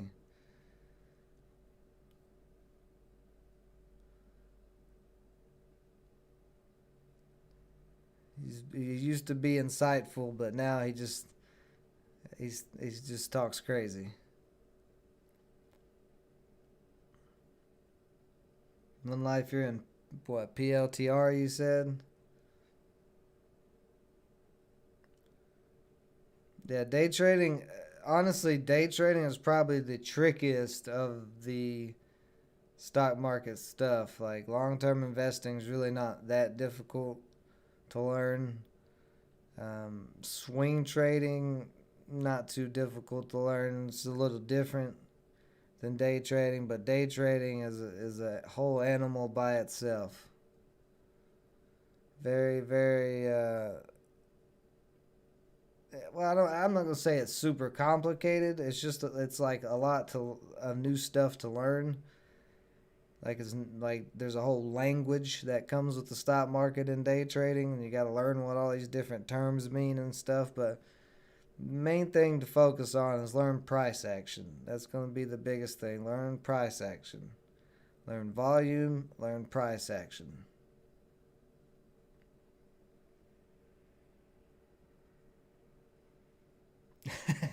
One my day trading is for degenerates. Yeah. Stop, DP. Listen, y'all stop messing with the new trader. You guys are talking crazy. Um, yeah, I wouldn't say day trading is high risk, high reward, because you can mitigate risk quite a bit to where it's not really that risky to day trade. Um, it's only high risk if you don't know what you're doing. If you just put money in and start trading, and you have no idea what's going on, like you don't know what the 9 EMA is or any EMAs are, or you don't know any patterns or anything like that, if you don't know what price action is, then yeah, it's going to be extremely risky. But with good stop losses and good entries, you can mitigate risk to a very small amount of risk.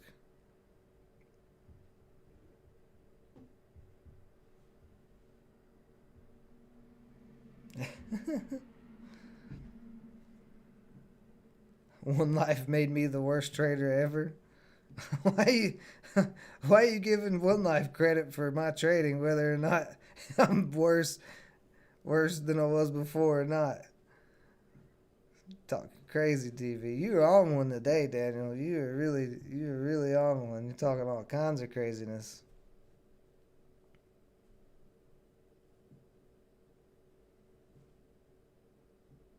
Gotta buy a helicopter, yeah.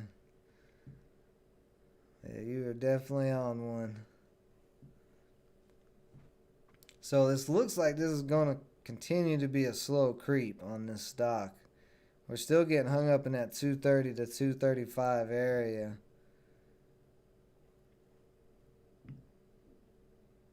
But like as slow as it's moving right now, I don't even have my hand on the mouse because it's just slowly doing its thing. But I do want to see at 230. I do want to see it get back over 230 here real soon. If it keeps getting hung up here, it's going to be a little sketchy.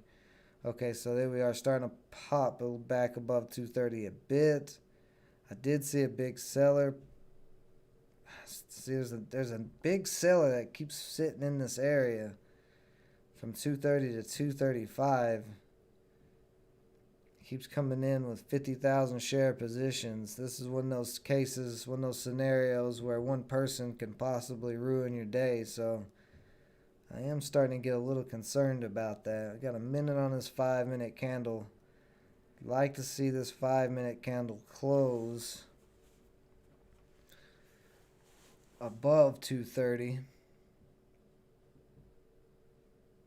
Greed.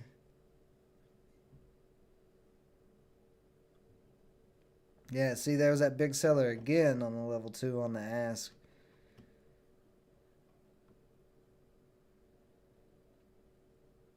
And if buyers don't take out this big seller soon, then the buyers are going to give up.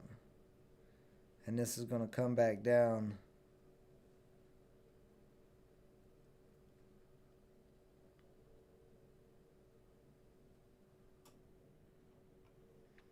And actually, we can kind of redo this downtrend.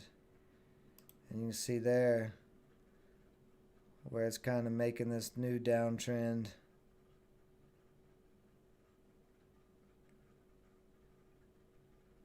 And we're kind of getting rejected at this new downtrend at this 230. So this needs to break over 230 really soon. And hold 230. It needs to get above that. Hold 230 and then start testing that 235 area up in here. This is going to have to move up to 250. The 9 is still pointing up, which I do like that, but I'm getting concerned that this area is really rejecting. Sellers are really pushing to try to keep it from getting over this area.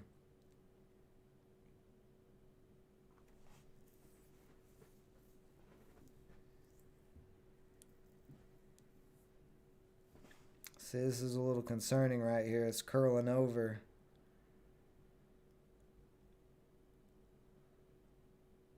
And you see buying volume start ramping up here soon.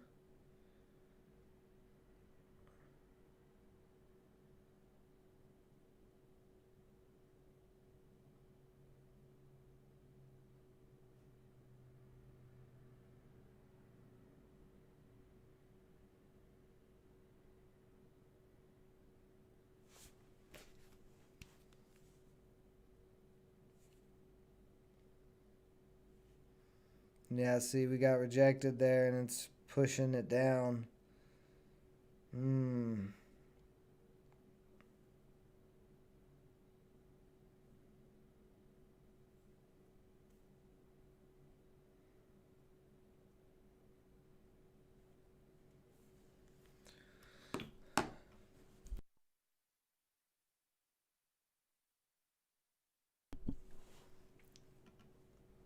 Oh yeah, of course, Bill. No problem, buddy.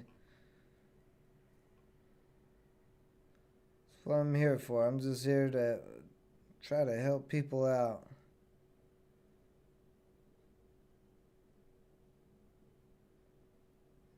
This absolutely has to stay above 220. If this breaks below 220,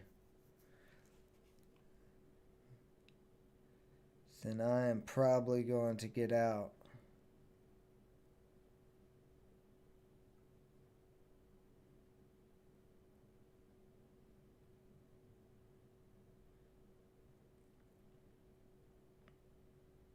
So we need to stay above this 9 EMA and keep riding that momentum up the 9. Because if that changes, then it's going to get sketchy. And it's already a little sketchy how it's getting rejected. You can see it really clear on the 1 minute chart where it pushed up right there, got held up on 3 different candles and then rejected hard. Then it climbed back up, got held up at 3 different candles and then rejected again.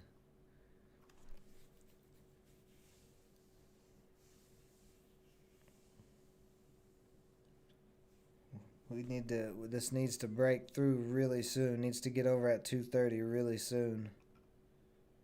Or the buyers are going to give up on pushing this up.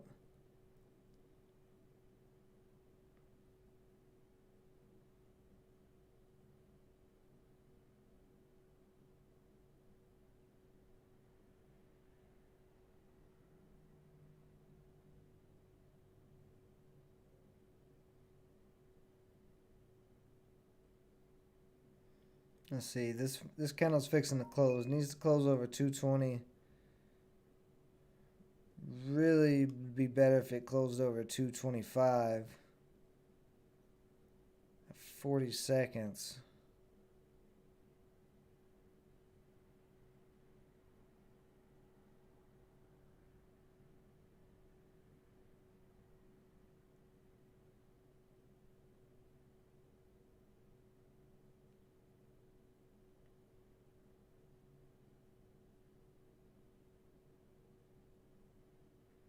$15.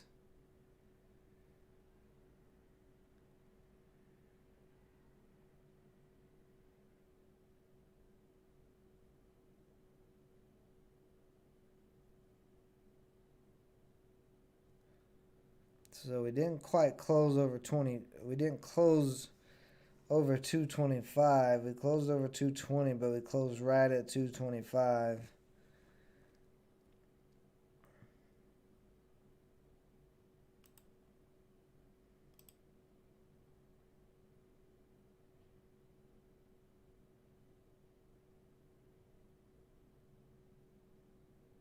Yeah, we need a buy-in volume push to come in and push this above this 230.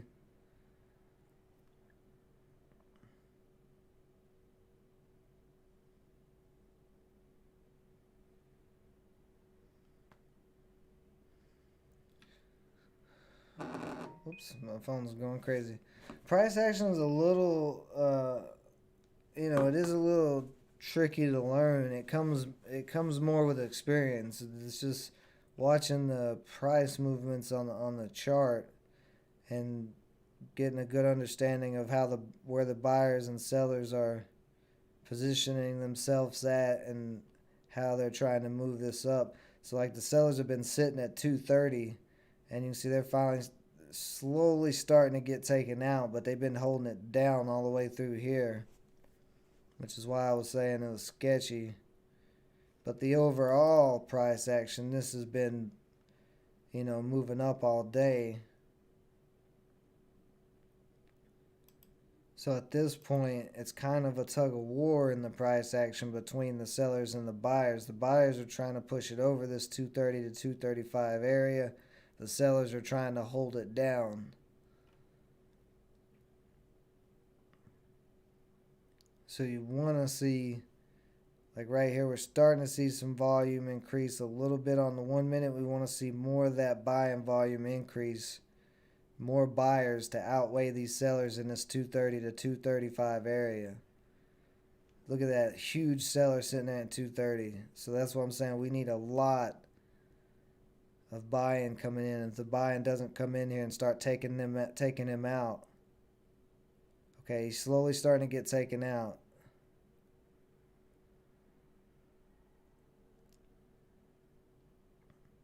He's still holding pretty strong. He's big seller here. You just see 230 popping up on this time and sells, and you see it light up. Now see it starting to light up. Now we're through that 230. So there's probably going to be another big seller at 235. I'm guessing because he was there earlier. 233, some sellers. See, we hit 235 real quick. I didn't see what was the ask. Decent sized seller at 233. So we know there's all this selling through here.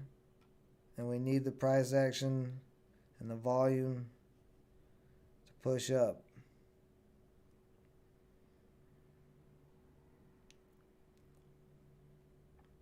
And then we want to see support start building at 230. 230 was past resistance. Now we want the buyers to start holding.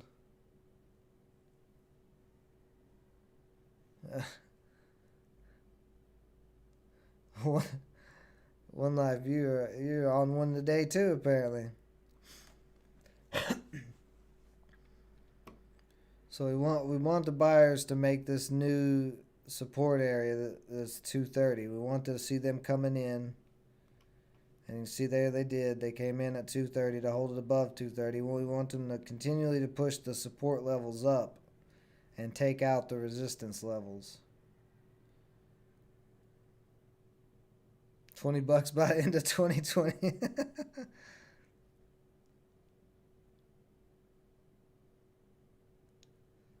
So you can see, right, both these candles on the 1 minute hit right there at 233. Need to see volume ramping up here.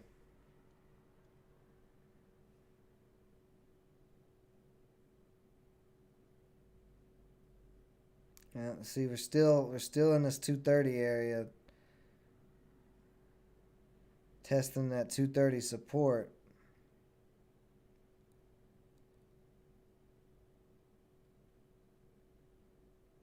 Want to see buyers continually hold that up. Decent sized buyer just came in at 231. So let's see if buyers get excited here and start pushing this through 235.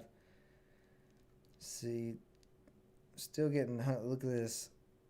233 is holding up. This seller is holding this down right now.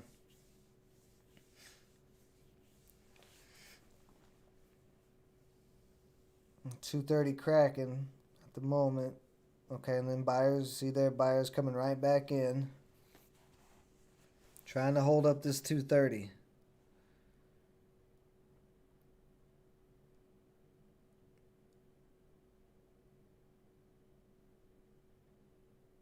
We need a big buying volume push to come in here.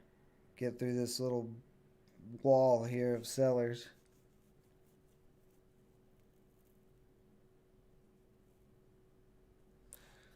I would say they're both equally important. The BS is the bid size, AS is the ask size.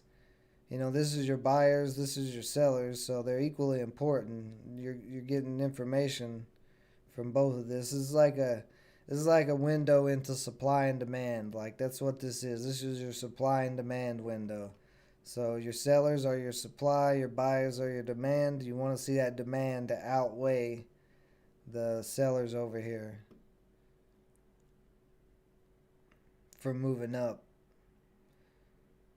But if you got a big supply over here on the ask size, like we do, we have a big supply sitting here at this 233 area. And right now the demand for that 233 price is not outweighing what that supply is. So we keep getting held up right here. And we need to see that demand. We need to see buyers start coming in and buying up that 233 area and push it over. We need that demand to outweigh the supply. So I would say bid size and ask size are equally important when reading price action here.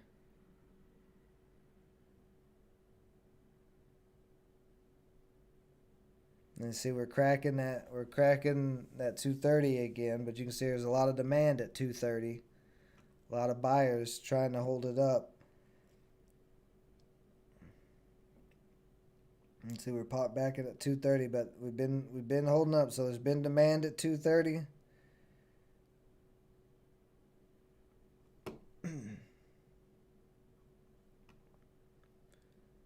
We want to see that demand stay there. We want to see buyers hold up 230, but we want to see it pushing up to that big supply up here and try to take out all this supply. Now it's starting to crack a little bit. Coming back down to the 9 EMA.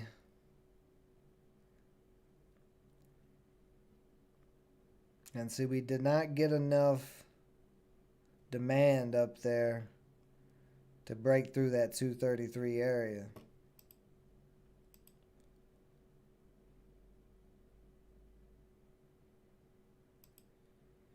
And this is the third rejection of this area? Yeah, this is the third rejection. So I'm getting real concerned that this isn't going to break.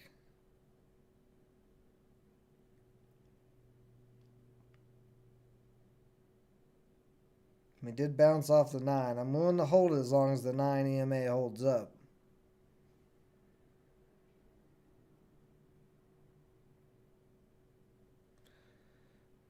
Did Airbnb do this IPO? I know they were going to IPO, but I didn't see when the date was because I'm curious about Airbnb too, as far as long term.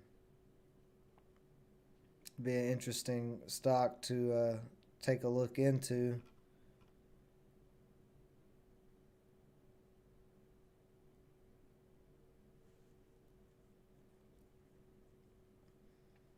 Let's see, we got 40 seconds. We want this 5-minute candle to close above 225, preferably 230, but it's having trouble getting back up to 230, so I don't know if it'll close over 230 or not, but we really want it to at least close over 225. You can see testing 225.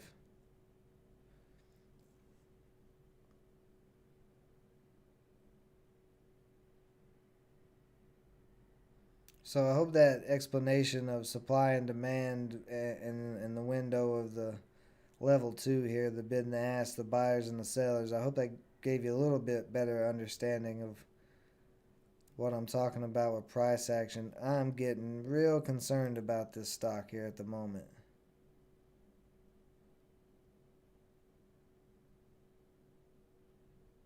It is starting to look like buyers are getting a little sketched out here.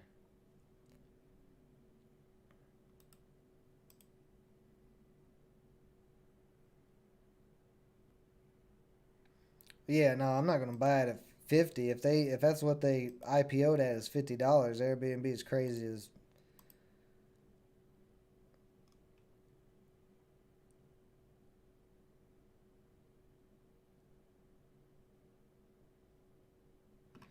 Yeah, I think I may be getting out of this. I may just lock in this little bit of profit if this doesn't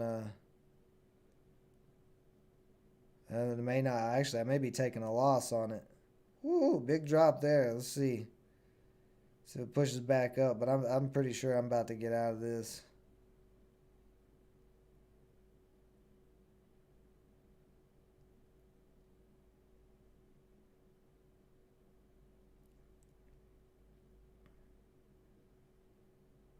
I'll see if it's going to push back up to that 220 area before it completely cracks, but it's looking pretty rough. 210's trying to hold up, but it's really getting tested here. I got my finger on the trigger. I'm like so close to getting out of this right now.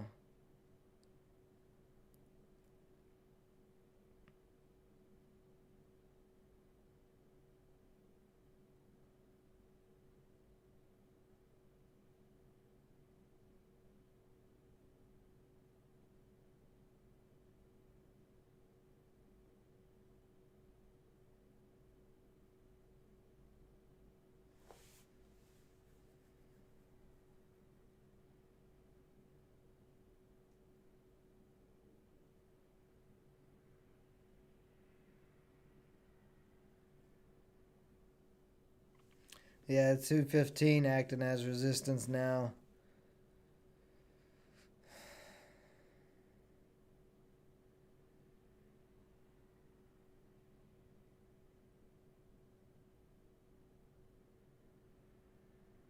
Okay, did break through 215.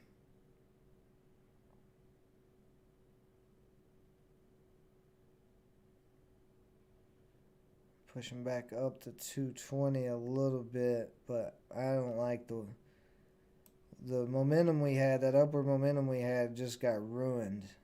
I mean, just a hard rejection off of that 230 area after the third time of not being able to break.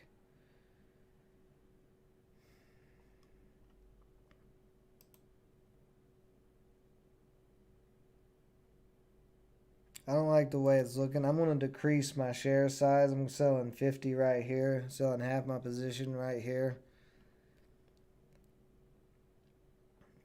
So if it does start cracking real hard, it'll be less of a loss. But I'm not confident anymore to hold 100 shares of it.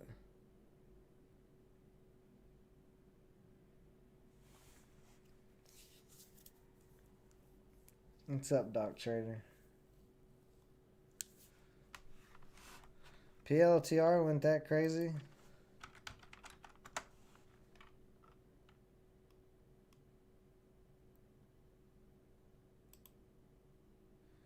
Oh yeah, PLTR. Nice move so far today. About $2.40 move.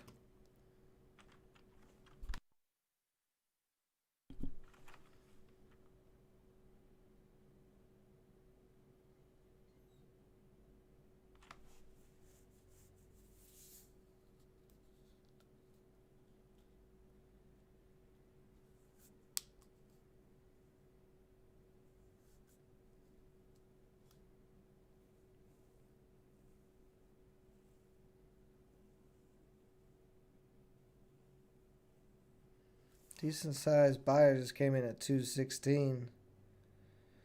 Says you lost $76. What did you lose $76 on?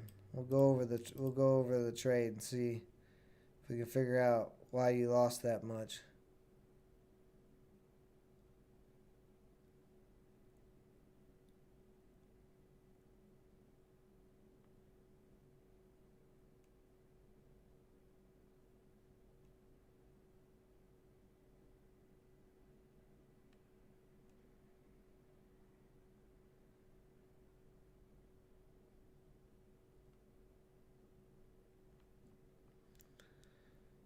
Now give us a couple more minutes. Probably give the stream a few more minutes as well.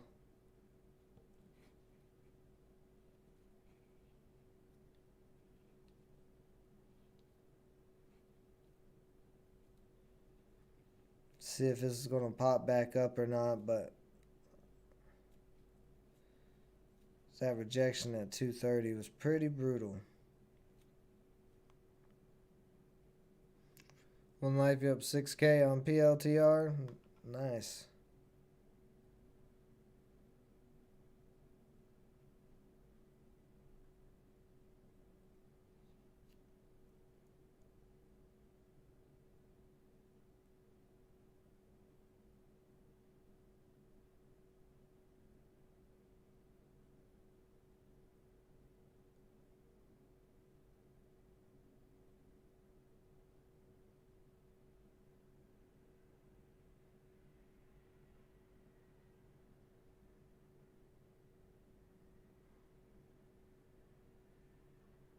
Yeah, third time's not a charm. Where did you get it? What was your entry? If you got out at 220 and you took a $76 entry, your entry was probably too high. My entry was at 220. If you got in that 230 area, that was kind of a sketchy area to get in.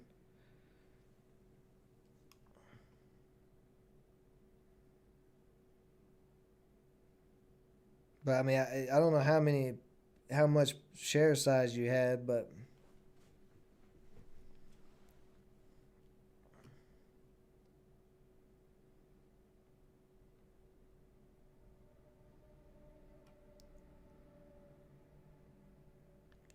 But that's the key to consistency trading is trying to get the best entries possible and then get out of the stock when it crashes. So I mean, at this point, it very well could continue to crash.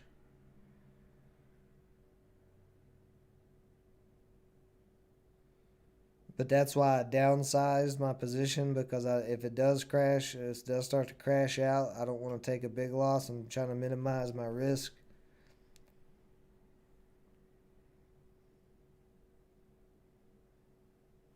But yeah, if you sold at 220 and took a loss, well, I'm glad you're feeling better, Doc Trader. Glad you got over the COVID.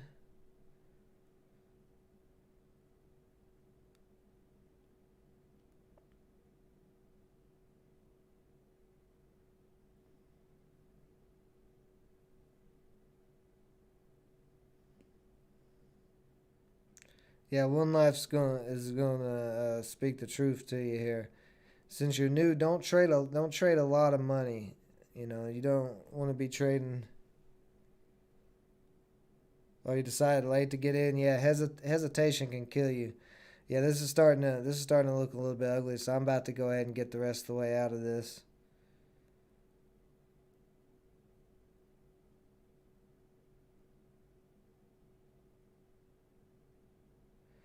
But don't trade with a lot of money right now. Just trade with like One Life said, buy one or two shares as you're learning, because if you're trading without if you're new and you're trading with big amounts of money, you're really risking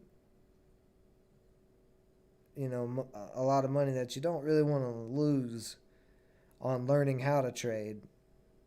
It's be it's better to just trade with small increments.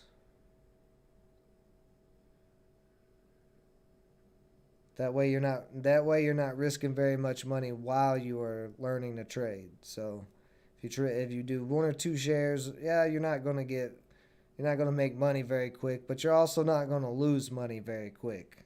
So that's the thing. If you trade in very small increments, you're going to have less emotional attachment.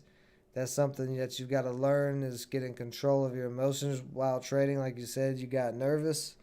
There's nothing wrong with that. I'm not picking on you. I'm just saying, that's very common. Emotions are very common in the stock market. That's why 80% of traders fail, is because they either get too gung ho and start trading with large amounts of money right out the gate when they don't know what they're doing, and so they blow their accounts up, or they halfway know what they're doing, but their emotions control them and cause them to make stupid mistakes. I am I am very guilty of letting my emotions get the best of me and making stupid mistakes.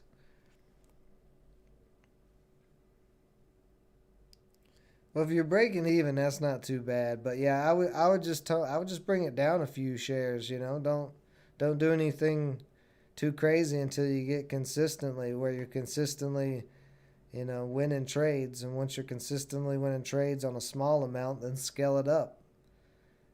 Continue to scale up your position sizes until you get uncomfortable again. If you're scaling up your position sizes from when you first started trading and you start to get uncomfortable with the amount of money you're trading with, then scale it back down a little bit. And then when you're comfortable there, scale it back up. And if you're comfortable there, scale it up, and just continue to scale up slowly the amounts of money you're comfortable trading with. Because if you are uncomfortable with the amount of money you're trading with, like if you're worried about losing it, like that's something that doesn't need to be in your head at any point in time, because you're going to take losses in the stock market. So you have to know that, but you also have to realize that you can't let the emotion, the fear of losing money, control your trading. And that fear of losing money, that fear of missing out on a big rip, these emotions can control your trading. And like you said, you hesitated. And that's this looks like this is about to crack. I'm about to get out of this. It's trying to hold that 210 support, but it's getting like it's going to test it again.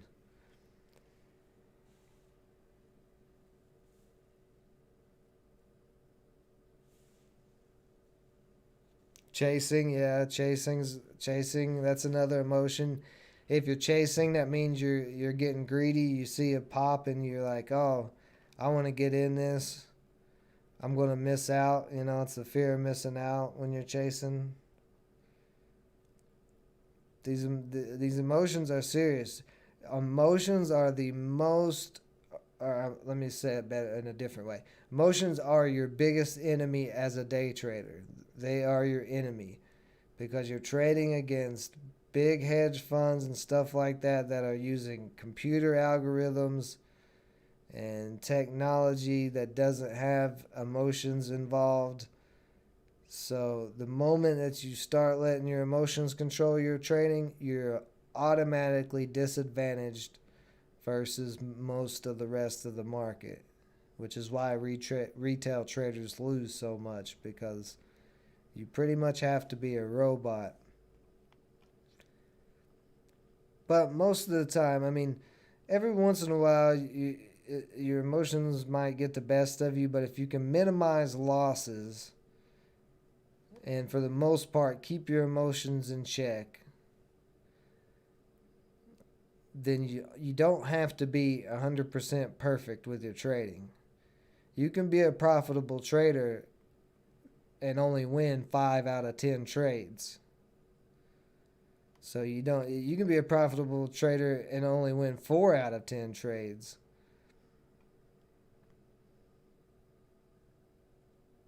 But it's all about the entries and exits, minimizing your stop losses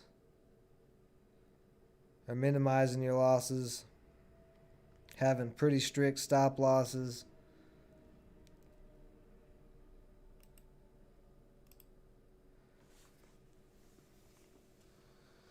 Sniper Trading Robot, yeah. Is there any U.S. stock market news channel on YouTube? Not that I'm aware of where there's any traders that actually cover U.S. news. It's funny you say that. I actually thought about maybe started doing that on the channel. Maybe start covering some news, but not like full on crazy news like Tim Pool or Shapiro or Vosh or any of these political analysts, but just news related to the stock market. I've thought about doing that. Just every day looking what stories are out and covering some news that might need to be talked about. And give the news straight, not any biased nonsense, but does Yahoo Finance have a channel for it? I mean, there's definitely stock market news that you can get a hold of.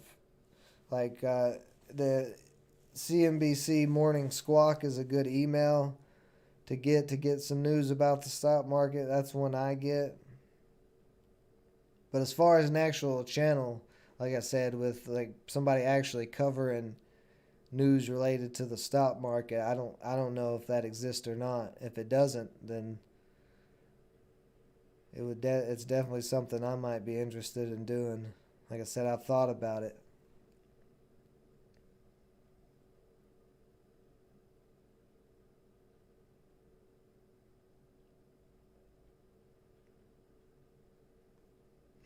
If that's something you guys would be interested in seeing me do on the channel, is do a little bit of stock market news journalism, a little bit of reporting here and there, hit that like button and let me know.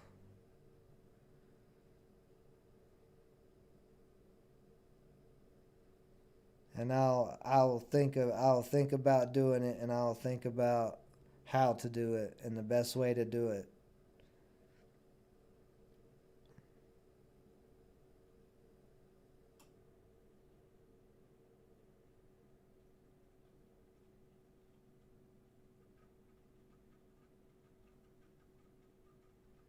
Bailing too early.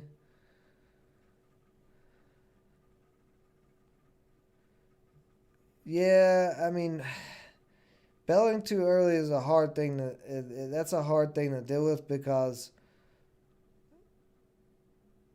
sometimes you might not have bailed too early. You might have bailed at the perfect time, and the stock just continually crashes. Like DNK uh, hasn't completely crashed yet, but it's not looking great at the moment. I'm just still hanging in there because that 210 support held up. But I did decrease my share size because I didn't want to risk too much more money if this doesn't hold up. But I mean, it's a little still pretty. It's still kind of sketchy at the moment. But bailing too early is not a terrible problem to have because, like I said, you want to keep those losses small. And if the stock looks like it's not going to go your way and you bail out, it's one of those things where it's kind of frustrating, but you might have dodged a bullet at the same time. So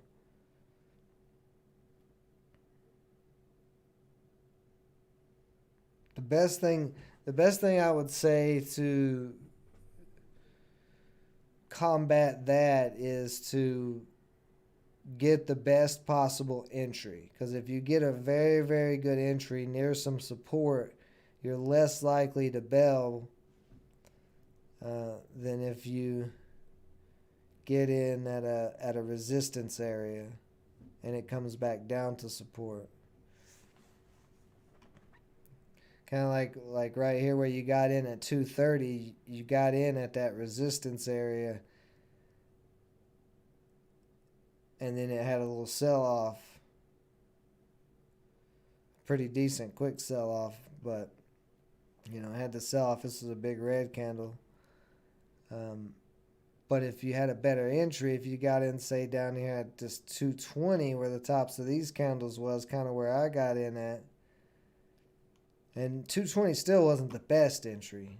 It is better than 230, but it's not the best entry. The best entry would probably have been right here in this 205 area where you see it bounce off of $2. Because then you got that $2 support right there. So if you're in at 205 and the support's at $2, all the way through here, you're not bailing out at any point. Even if it drops right here like where it did, you're not going to bail out because you're still in profit at that moment.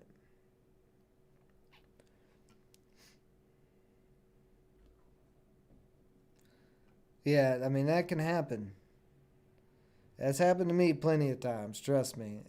There's been plenty of times where I got out of a stock too early and then it had a pullback and it kind of scared me out, and then there was a big rip afterwards and you kind of kick yourself, but it is what it is. Like I said, the best way to combat it is just try to get the best possible entry closest to support areas instead of resistance areas. My 220 entry was kind of in the middle, and that's why I was wanting 220 to hold up as resistance. I kind of hesitated on this back here, but damn, Riot's still climbing.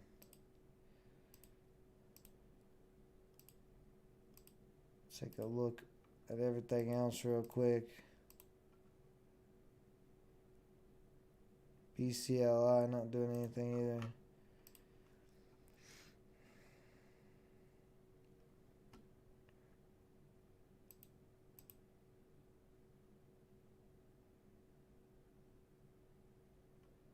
Now, if DNK doesn't get back above the 9 EMA here, then it's probably going to be done. So it's got to get back above 220.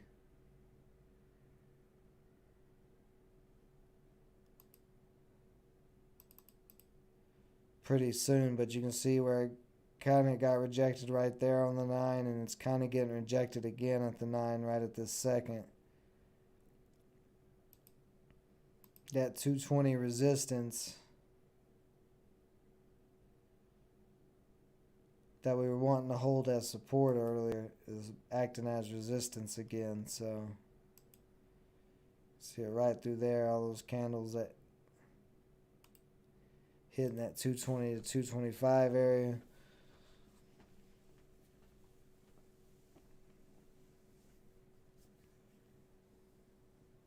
And volume has decreased quite a bit too in the last 15 minutes. I mean, these little volume candles are tiny.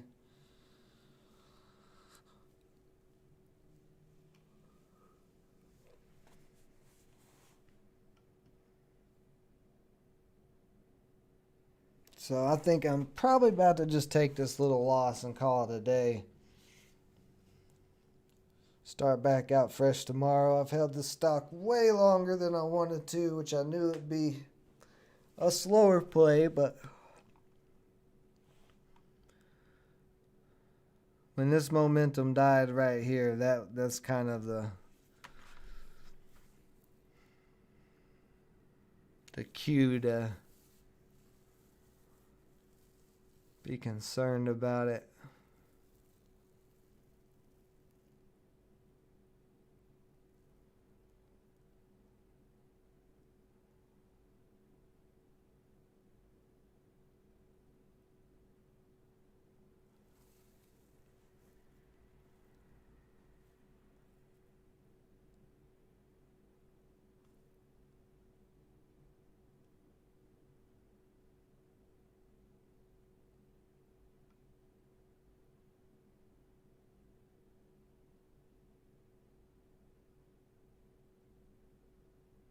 Yeah, I'm close. I'm close to just cutting this loss. This volume is like non-existent right now. Okay, now it's starting to crack that 215 area a little bit.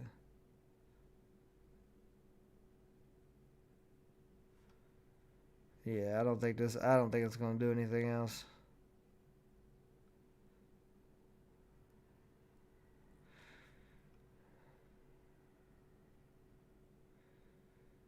And actually what I'm going to do is I'm just going to put a stop loss for this at 209 right below that 210 area.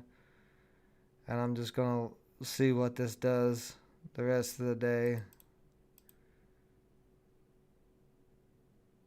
If it goes below 210, I'll be out of it. It'll be a small loss, under $10 loss. If buyers at some point come back in and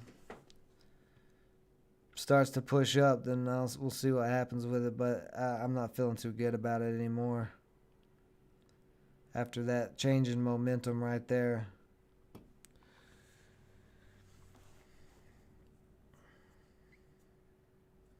So if it cracks below 210, then I've taken a little loss. If it doesn't, then I will update you guys in the morning on how this trade played out.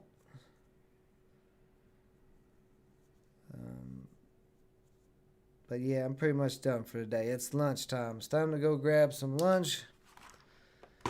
So thank you everybody for joining me as always. We will be back tomorrow. Good job to anybody who made some profits. If you're new, welcome to the chat. Be in that day trading playlist, lesson playlist, and learning as much as you can. Watch some of the prior live streams. There's a lot to learn for sure. So yeah, you guys have a great rest of your day. Stay safe out there. Till next time.